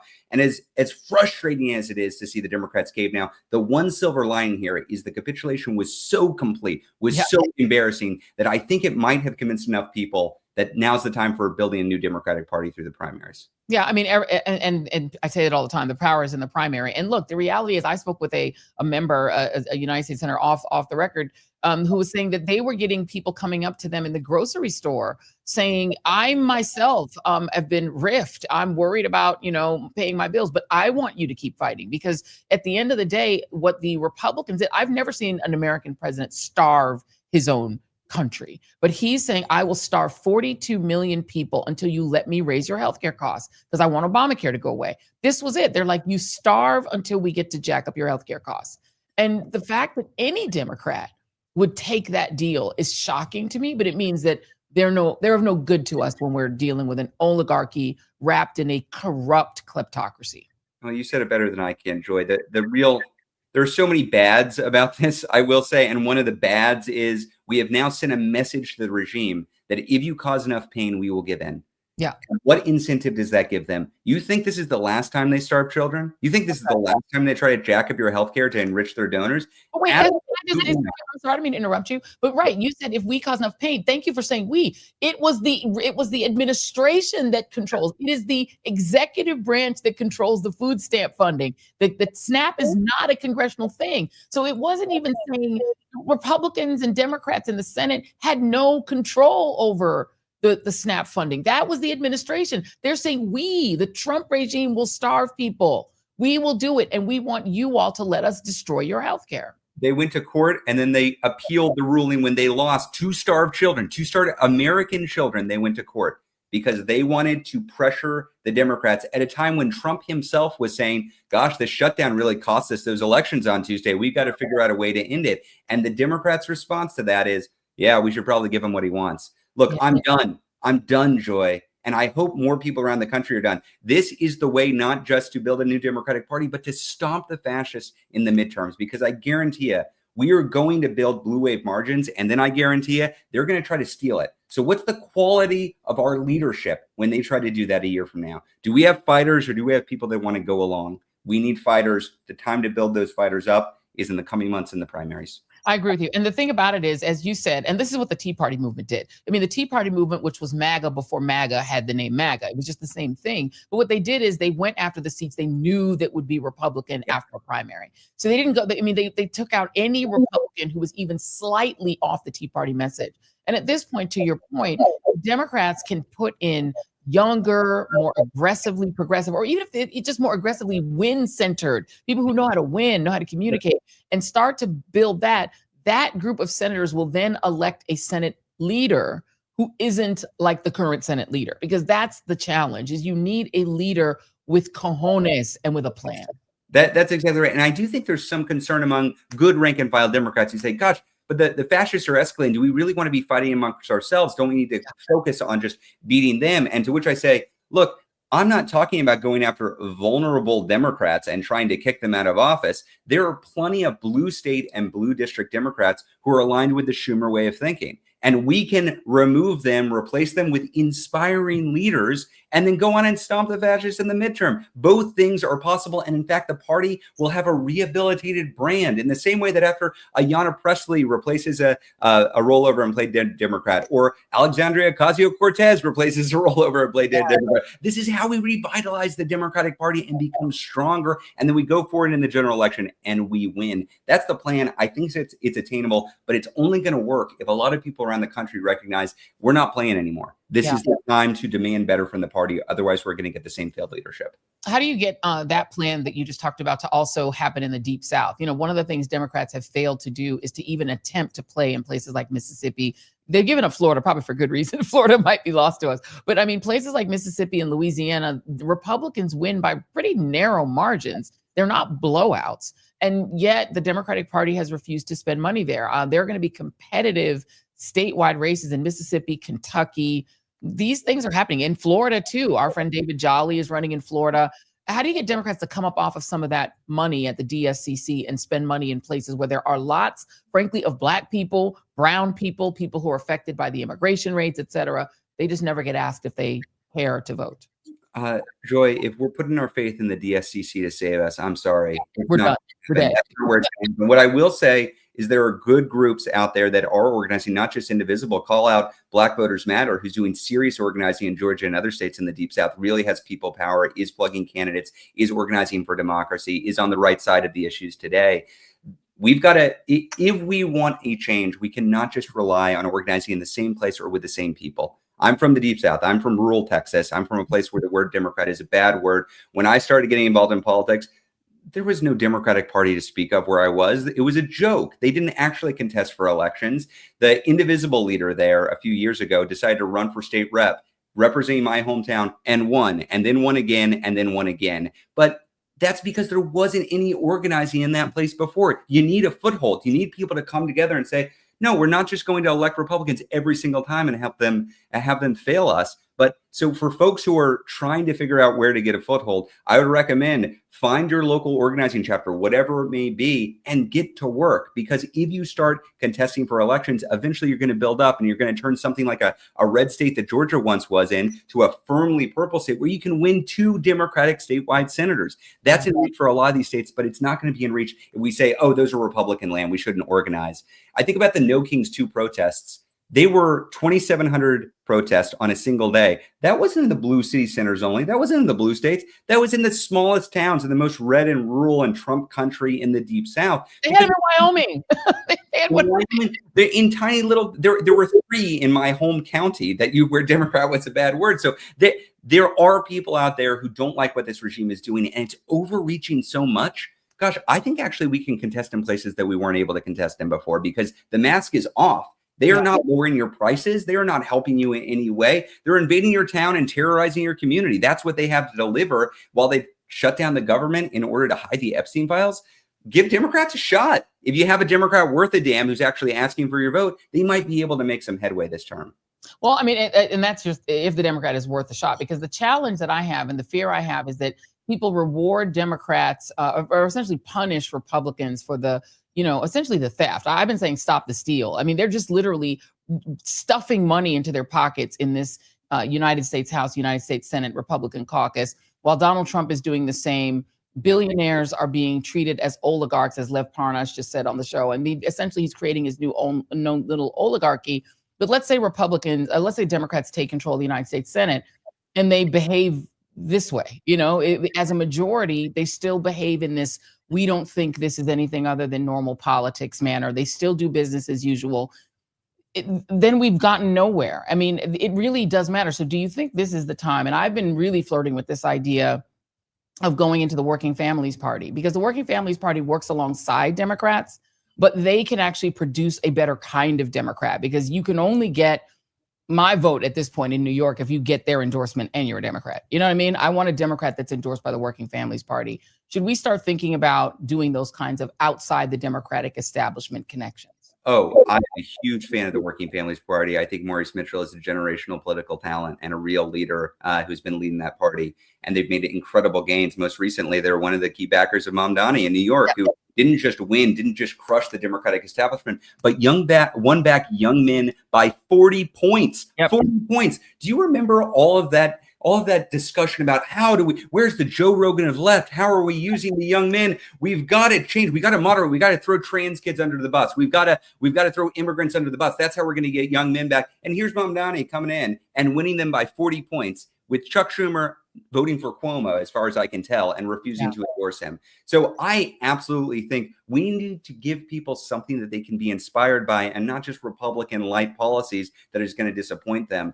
I do think, though, part of the problem that the Democrats face is the policy agenda, what they're actually promising to do. But a lot of the problem is they're widely viewed as being feckless and corrupt. I don't think they are nearly as bad as the Democrats. We're in two different worlds, but they aren't trusted by normal everyday voters. And you can't change that just by giving a good speech, writing an angry letter, or cussing more the way they figured out that they can do to try to show that they really care. You got to change leadership. You need a different set of messengers to convince normal everyday Americans that, hey, maybe this isn't the same old failed Democratic Party. Maybe I should give them another shot. But when your leader is literally the least popular political figure in the country, which is what Chuck Schumer is, how do you make that message stick? How do you win in a place like Texas or Mississippi or Alabama? You think there is a Chuck Schumer general election voter in Alabama, Mississippi, or Texas? That person doesn't exist. So we are shooting ourselves in the foot by sticking with the same failed leadership. It's not working out for governing, and it's not going to work out in the midterms. Do you have a favorite to replace them out of the group that are there now? I'm a fan of Chris Murphy. I'm a fan of Chris Van Hollen. I think Bernie and Warren are great, although they're progressives, and so a lot of the caucus wouldn't vote for him, I guess. But the idea that there aren't other leaders who understand the moment we're in and would be able to lead, that's ridiculous. I think what we need, though, before those leaders emerge, I think we need a cacophony. We need voices out there demanding this. Indivisible has been out calling for new leadership. Move On has been out there. PCCC has been out there. We need more folks out there saying, yeah, now's the time to make a switch. I don't want to see donations to the DSCC until there is a shift in leadership. I want to see donors coming to the Democrats saying, look, I want to support y'all, but you got to change leadership because I'm not going to throw good money after bad. And I want to see voters all around the country asking primary candidates, primaries to incumbents and primaries and open primaries, saying, are you going to vote for new leadership? Okay, tell me. And if you're not going to tell me that simple question, you don't have my vote, you don't have my attention, you don't have my money. That's how we demand the change, and we get the party we demand. So we've got to start demanding it.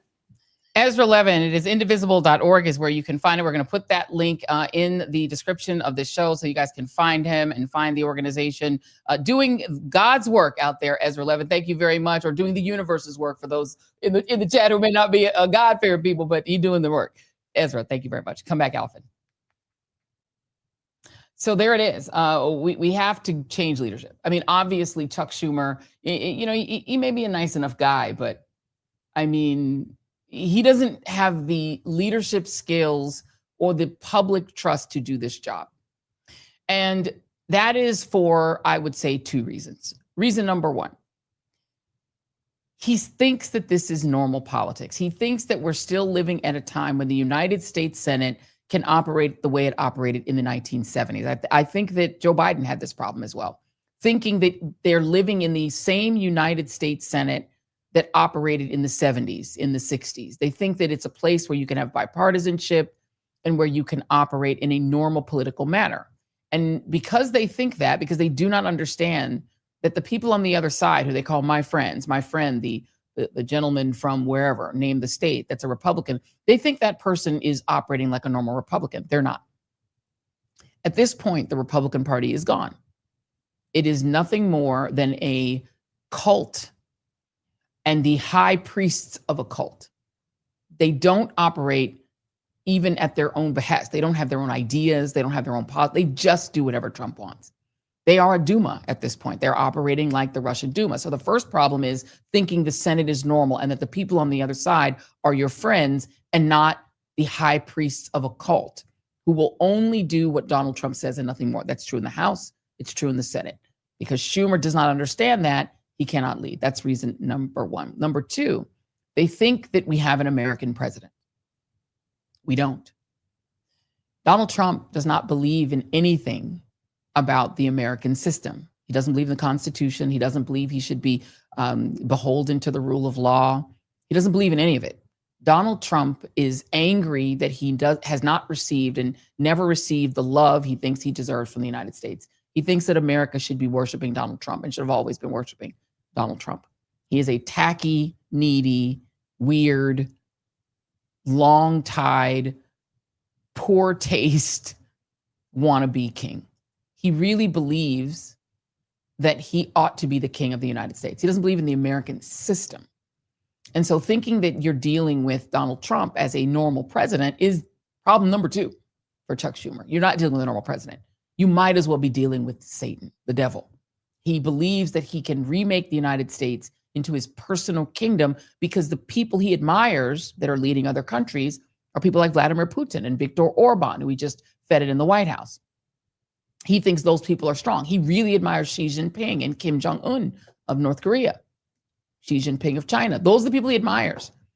He admires El Salvador's president. He admires, people in the past like Duterte of the Philippines. Like, this is who he admires. He admires strongman dictators because he loves the fact that you remember when he said of Xi Jinping, he loves the fact that when he speaks, his cabinet stands up at attention and salutes. That's what he wants. Like, he actually wants to be treated like a dictator. He wants to be a dictator. So therefore, he doesn't believe in the American system. He doesn't believe in the American presidency. It has too many limits. So that's problem number two. And then problem number three is that Chuck Schumer actually doesn't have a plan. Chuck Schumer doesn't have an actual governing plan. He's just kind of tooling along, waiting for the world to change. You don't go into a shutdown that is going to cause real harm and pain for tens of millions of people. And you know what a shutdown will do because Donald Trump has presided over the most shutdowns of any president in history during his first term. So he's a shutdown government kind of guy. Republicans have shut the government down before. So you knew what a shutdown means. It means people don't get their paychecks, including your own staff. You knew that it's going to mean suffering. You didn't have a plan, Chuck? You didn't think maybe you should plan ahead for, number one, what the ending is? If anybody ever used to watch the show Lost, remember the show Lost? Anybody old enough to remember that? The problem with Lost is you could tell that when those writers wrote Lost, they didn't seem to know how that show was going to end. And so they went on from season to season. I feel the same way about Game of Thrones. You're doing this show that's actually really entertaining, and you're building this really complex narrative. But you yourself, as a writer, have not thought through how this thing ends. Who actually wins the Game of Thrones? Why were they on that island? That's why those shows had such unsatisfying endings. Because if you don't have a plan, your show kind of peters out in an unsatisfying way. And so what you have with Chuck Schumer is somebody who thinks the Senate is still normal, that we're in a normal time of the normal Senate, that the presidency is more or less, maybe he's a little outre, but he's normal. And he doesn't have a plan for how he's going to navigate any of this. He has no plan for any of it. So either he got taken to the cleaners by those 8 and they betrayed him utterly and didn't listen to him, or he was behind what they did. Neither of them are good. And so the reality is he cannot remain leader. He cannot. He may be a nice person. I'm not going to judge his character. He also can't read the room. This is a guy who refused to endorse Zoran Mamdani even on election day. He couldn't figure out where the train was going. One thing about politics is read the room. You've got to know where this whole thing is going. If you see the arc of history, you need to follow it. LBJ understood that, and he was a man of the United States Senate. This is a guy from Texas who used the word Negra on a regular basis, even though he did have a black woman that was one of his secretaries. And he did some pretty revolutionary things on civil rights, even though his own personal attitude. Truman was like a whole racist as a young man. I think he was like Klan adjacent. But he saw in World War II that you're going to need these black people to fight. We need more troops. And if these black men want to fight, I'm going to let them fight, and I'm going to iterate the military. He had to do a study for it. It took a while for it to do it. But Truman saw the arc of history. It's not that he was like a not racist person, but he saw the arc of history. FDR, I don't know what his views were on race. He didn't seem to be that great. He was willing to let the South do all sorts of horrible things. Lincoln too. Lincoln literally wanted blacks to be returned to Africa because he didn't want them living near white people, and said there would never be a time when black men are equal to white men. But he could see where this thing was going. He said the arc of history is that the country cannot survive half slave and half free. This is an untenable situation. So men of vision and good leaders can actually see where the thing is going, and they can get themselves there, and they can lead even if it's not leading on their own ideology, but they see where it's going and they understand they need to be at the front of the parade, not the back. Schumer is always at the back of the parade. He's trying to figure out where things are going, and he doesn't seem to have a handle on even where the parade is. He doesn't even know what city it's in half the time. So I think his time has passed. He doesn't get it on Gaza. He just doesn't get it. Just like Biden, clearly, we talked about it in the last show. He just didn't get it. This genocide is happening, and he's like, no, Bibi's my friend. And so I think we're just facing this moment when we've got these leaders in the Democratic Party who just are not meant for the moment. They're not right for the times. They are not meant for the moment. LBJ was right for that moment. Truman was right for that moment. FDR was right for that moment. But Woodrow Wilson was a whole racist piece of hot garbage. But he, in some ways understood what was right for the moment. He did sign the income tax, which is why Republicans will never forgive the Democratic Party or him. Terrible, racist, awful person, screened Birth of a Nation in the White House. Just a hideous, horrible man. But he understood that we needed an international body that could kind of create international law. So he creates the League of Nations, which eventually becomes the UN. It's like we need to have some sort of governance of, the world can't just operate just willy-nilly. We got to have something. You knew we needed something like that. Man of his time made this, was something that didn't exist. We need to have a progressive income tax so that the wealthy can't have another Gilded Age. We need to not have a Gilded Age. So we need to have an income tax that's progressive and bring back the thing that Lincoln actually created, the income tax, which then he rescinded after the Civil War, because people were like, we don't want a tax. We left England to get away from taxation. Taxation was the thing that made, the wealthy oligarchs that started the country break off from England. So he was like, but we probably need an income tax. So this is the problem. Chuck Schumer, and there are a lot of defenders of Chuck Schumer. People I respect are defending Chuck. He is not the right person for this moment. He's just not built for it. He's not built to fight a fascist. And Donald Trump is a fascist. And at minimum, at sort of the most generous way to describe him, is an autocrat. But what we heard Lev Parnas talk about tonight is that he's essentially running a syndicate, a crime syndicate that is taking American tax dollars out of your pocket and giving it to billionaires who are already billionaires and in some cases trillionaires. They're taking your money and giving it to Elon Musk. He has a lot of government contracts. He's now a trillionaire, or about to be a trillionaire, and he's still going to get your tax money. Why? Why are these men who are giving $300 million for Donald Trump to have a ballroom, why do they get a tax cut again? Well, why do they get, in addition to that, government contracts, which, by the way, is your money? And to give them the tax cut, and I've said it 473 times, but I will just say it for the 474th time, to give the super rich that record busting tax cut. They took the money out of Medicaid. Medicaid paid for the tax cut. The big, beautiful bill, as they called it, which was Orwellian. They called it that because they are George Orwellian evil.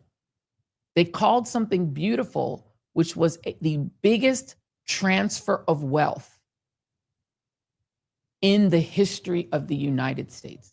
There has never been a larger or more massive wealth transfer from the poor to the rich in 249 years of history. That bill transferred $4 trillion from you to Elon, the PayPal mafia, Peter Thiel, Jeff Bezos, who just had that, big party at his house with all the celebrities at it.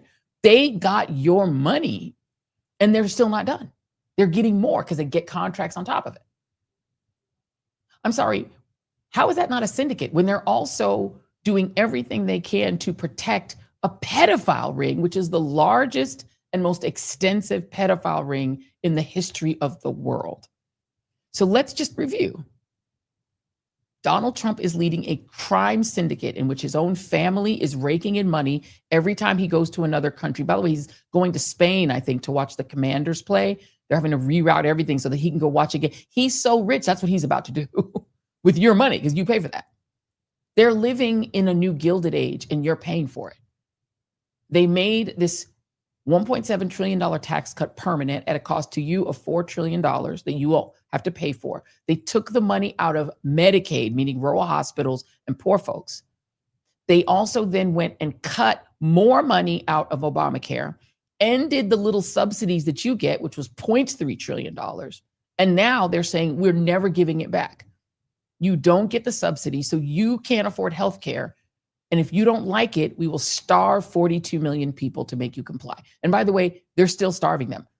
The Trump regime has not fully funded SNAP. They're still in court in the Supreme Court, waiting for the appeals court and the Supreme Court to finish the case. They haven't restored the money. They haven't restored the money. Travel is still a hot mess. They haven't fully restored people's back pay. They haven't done any of it, even though it's literally in their purview. It's an executive branch thing. SNAP is not the legislature anymore. They already passed the money. It's Trump that's refusing to give the money. So again, he's partying with his friends, hosting lavish parties, theme parties at his estate. All the billionaires are partying. They're all living the life. They're living it up and taking the money out of Medicaid to pay for it. This is their dream, to have back the perfect capitalism they had at the beginning of the country, because the country began as an oligarchy where you had perfect, pristine capitalism. Very low cost to produce, very high profits, 0 wages, no unions, 7-day-a-week work week, no ability to strike, no ability to retire, and no one had to pay for any more time. That was slavery. Perfect capitalism, perfect. And it made people extravagantly rich. And the people who were being made richer than anything that has existed until the present day went to war with the King of England so he wouldn't tax that wealth. That was how we ended up as a country, is that these people who, before the current tech billionaires, created the greatest wealth in the history of the world off of free labor. Free labor. It didn't even cost anything to feed slaves because you just gave them the scraps off your table. That's why you have oxtail. That's why you have neck bones and chicken wings, because they just threw the wings to that, y'all made it gourmet now, but that's just the extra food off of the masses table. So you didn't have to pay to feed them, or just throw some cornmeal with half to the hogs, half to the slaves. It's perfect capitalism. 0 labor cost almost, pig feet, all that stuff Black people have made into gourmet food is because that was the chitlins, all of that, just thrown to the side crap that Black people were forced to eat, and they just made it hot because we just like that. That is capitalism. Pig's ears, all the stuff that the chat is talking about, right? And so now you had people literally were like, we're going to go to war with England so we don't have to pay taxes on this shit. We want this shit tax-free. And now, boom, America. And then they did it again in the Gilded Age, where they're like, we're making factories. We don't want to pay these people. We want them to work 7 days a week. All right, maybe we'll give them Sundays off. Fine. Even the slaves, let them pray on Sunday that they could be good slaves, and let the little, immigrant workers with their, they don't even go to the school. We don't even want them to have school. We just go work 6 days a week. You get off Sunday off. We're not going to pay you good wages, and no unions, no labor protections, nothing. The 20th century destroyed their dreams because suddenly in 1913 you have an income tax. Now it's like we're going to take some taxes out. Then you get FDR comes along and says, no, not only are we going to keep that income tax going, we're going to take some of that money and let people retire. We're going to create Social Security. The fight against Social Security was so serious, a bunch of billionaires at the time, their version of billionaires, plotted to overthrow FDR and replace him with an American Führer. That happened. The allegation is that one of Bush's kin was involved in that, George Bush's kin. They were going to overthrow FDR because he had the nerve to have federally funded employment and Social Security. And they were so angry about it. And they stopped him from also doing universal health care, because they were going to originally also do universal health care. That they were like the FDA, the Doctors Association, the medical, so they were like the AMA. They were like, hell no. The doctors got together and said, hell no, we're not giving these people free healthcare. No, we're not giving people subsidized healthcare. No, they couldn't get it.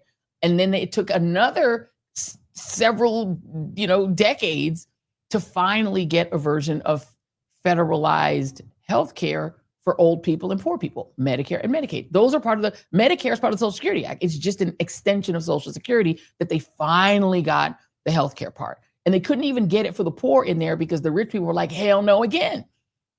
So they had to make it different. They made it block grants to states Medicaid. That's the only difference. And then it took another several decades to fix that with Obamacare. You see what I'm saying to you? We have been engaged in a 249-year fight against oligarchs. And to fight that, you need revolutionary thinking. You need people who are willing to understand what they're fighting. In FDR's age, he was fighting literal Nazis overseas and at home. He was fighting Nazis who were willing to replace him with a Führer, people who were in the 1920s going to Madison Square Garden and Sig Heiling, for real. So we're facing a crisis of a oligarchy, a noxious, vicious oligarchy that is also on top of it racist and engaging in ethnic cleansing. And who do you think they think is going to replace those brown workers that they're deporting? If you thought the blacks, ding, ding, they're like, we want back what we had before.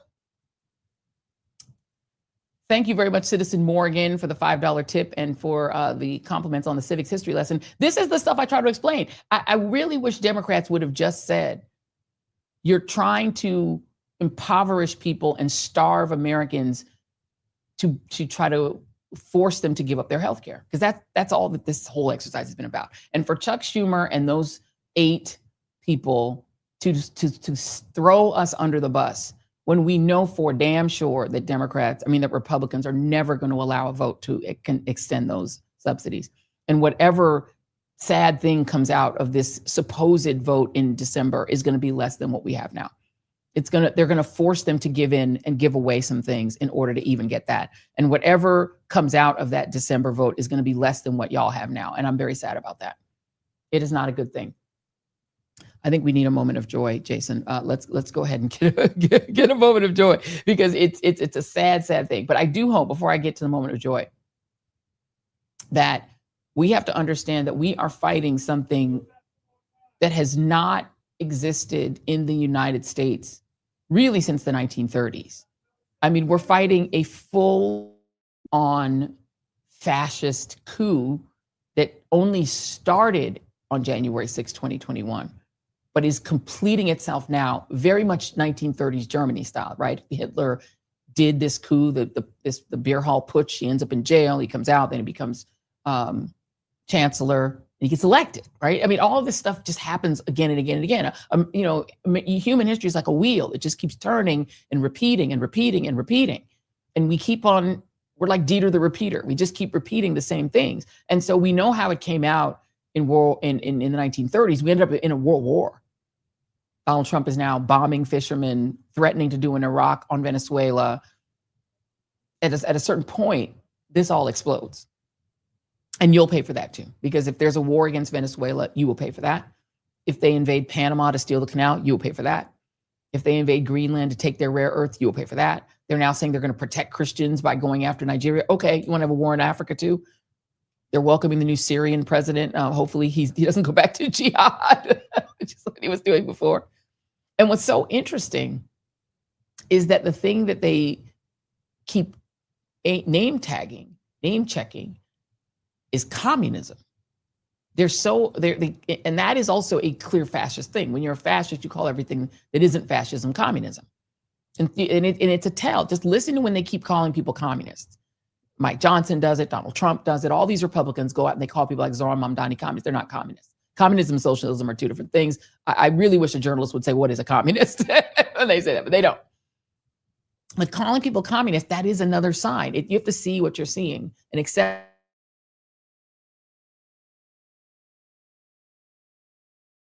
Me, my argument against a Chuck Schumer or a Dick Durbin or any of these guys, thank God Dick Durbin's retiring, they don't understand any of this. They think that this is like the 90s and it's just Clinton versus Newt Gingrich and this is just politics. Even that wasn't normal. This isn't that. This is not politics. They're not learning. This is the 30s, not the 90s. Thank you, HW Duncan 3. I appreciate the $10 tip. Thank you. This is the 30s, not the 90s, Chuck. And so if you can't see that and you can't get that, you can't lead the party. You can't lead the party. It's just not your time. You're not a man of this time. This isn't the right time for you. And it isn't the right party for you. It isn't right. It can't end. Jeffries, you know what? Let me play really quick. We have a clip of Jeffries, and you guys can tell me if you think that Jeffries is, because I think he's picking up, and I think he feels the heat at the back of his neck. He can feel the horses of change. Here's C10. Let's play C10. This is interesting that my colleague from Texas wanted to sit there and lecture both Catherine Clark and I, but couldn't see fit to ask us a single question, engage in a debate. Where y'all been, bro? You've been out for 7 weeks. You don't have the time to have a back and forth? We hear you rant for a few minutes, basically threaten to repeal the Affordable Care Act and then don't want to defend that position? You should feel free to defend that position. You've done it 70 times. And if you think that's on the right side of the American people, then fine. That's your plan. Repeal and displace tens of millions of people. That's the Republican plan. And what I don't understand is why my colleague cut and run. I'm sitting right here. Catherine Clark is right here. Hopefully, Madam Chair, we can have a back and forth as opposed to just being lectured to by our Republican colleagues. I think Hakeem Jeffries has potential. There are a lot of people who get mad at him all the time. Thank you, Brands Miller, 121278 for the $2 tip. But I think he has potential. I think he needs to let go of AIPAC. I think he needs to make a clean break. You know, endorsing Mamdani was a good sign that he is teachable, that he actually can. I think, you know, he's younger, obviously, his generation's younger. I think he has potential. I want to see more. I want to see more distance. I want to see more pushing away. You know, he's a good communicator, which is helpful. We'll see. But even he has got to, everyone's got to show and prove at this point. I don't think anybody automatically gets support. I think it's really a matter of who is willing to fight for the people, who is willing to fight hard, and who is willing to fight Trump like you're fighting the devil.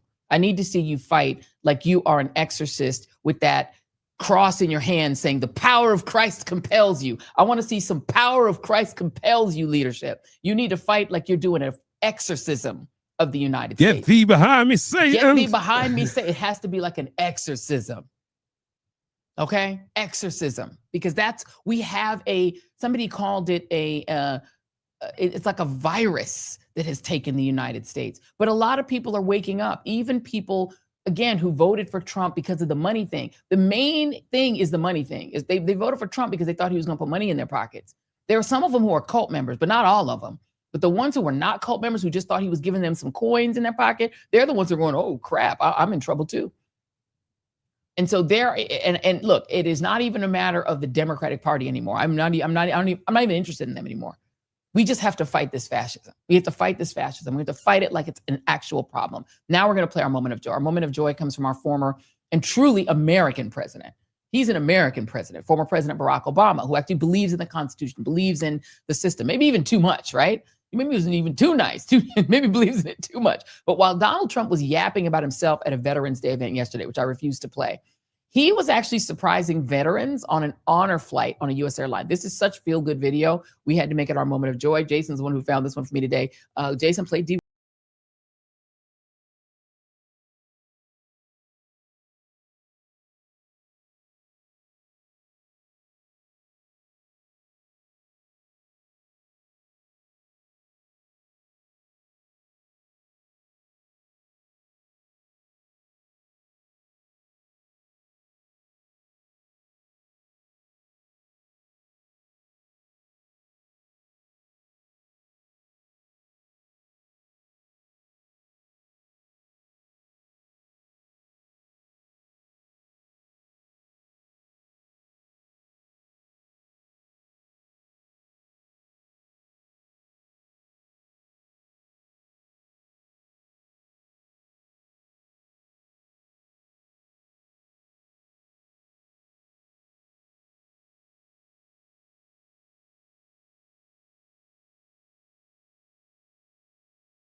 How do you not love that? You can't have a full human heart and not love that. Happy Veterans Day, belated to everybody who served. The generation that fought fascism cannot have to live to see us fall to fascism anyway. Quick programming note: tomorrow night we're going to be airing an interview on this channel with a young woman from the African nation of Burundi who was admitted to Harvard last year, only to have the Trump regime. It's a shorty to have the Trump regime ban visas from her country and put a stop to her dreams. It's showing the real life consequences for international students, but also to American universities. So we're losing out on some great students. That's going to be a short that's going to air tomorrow night, 6 p.m. on the Joy Reid Show channel. Do tune in. That's it for now. Thank you all for tuning in. Please hit like, subscribe, and share this episode. If you're in the merch store, don't forget to hashtag wearing joy and readers. We love y'all. Thank you to our team TJS people and everybody who's in the chat. Y'all were on fire tonight. Fire, fire, fire. See y'all on the next The Joy Reid Show. Thanks for tuning in. Bye-bye.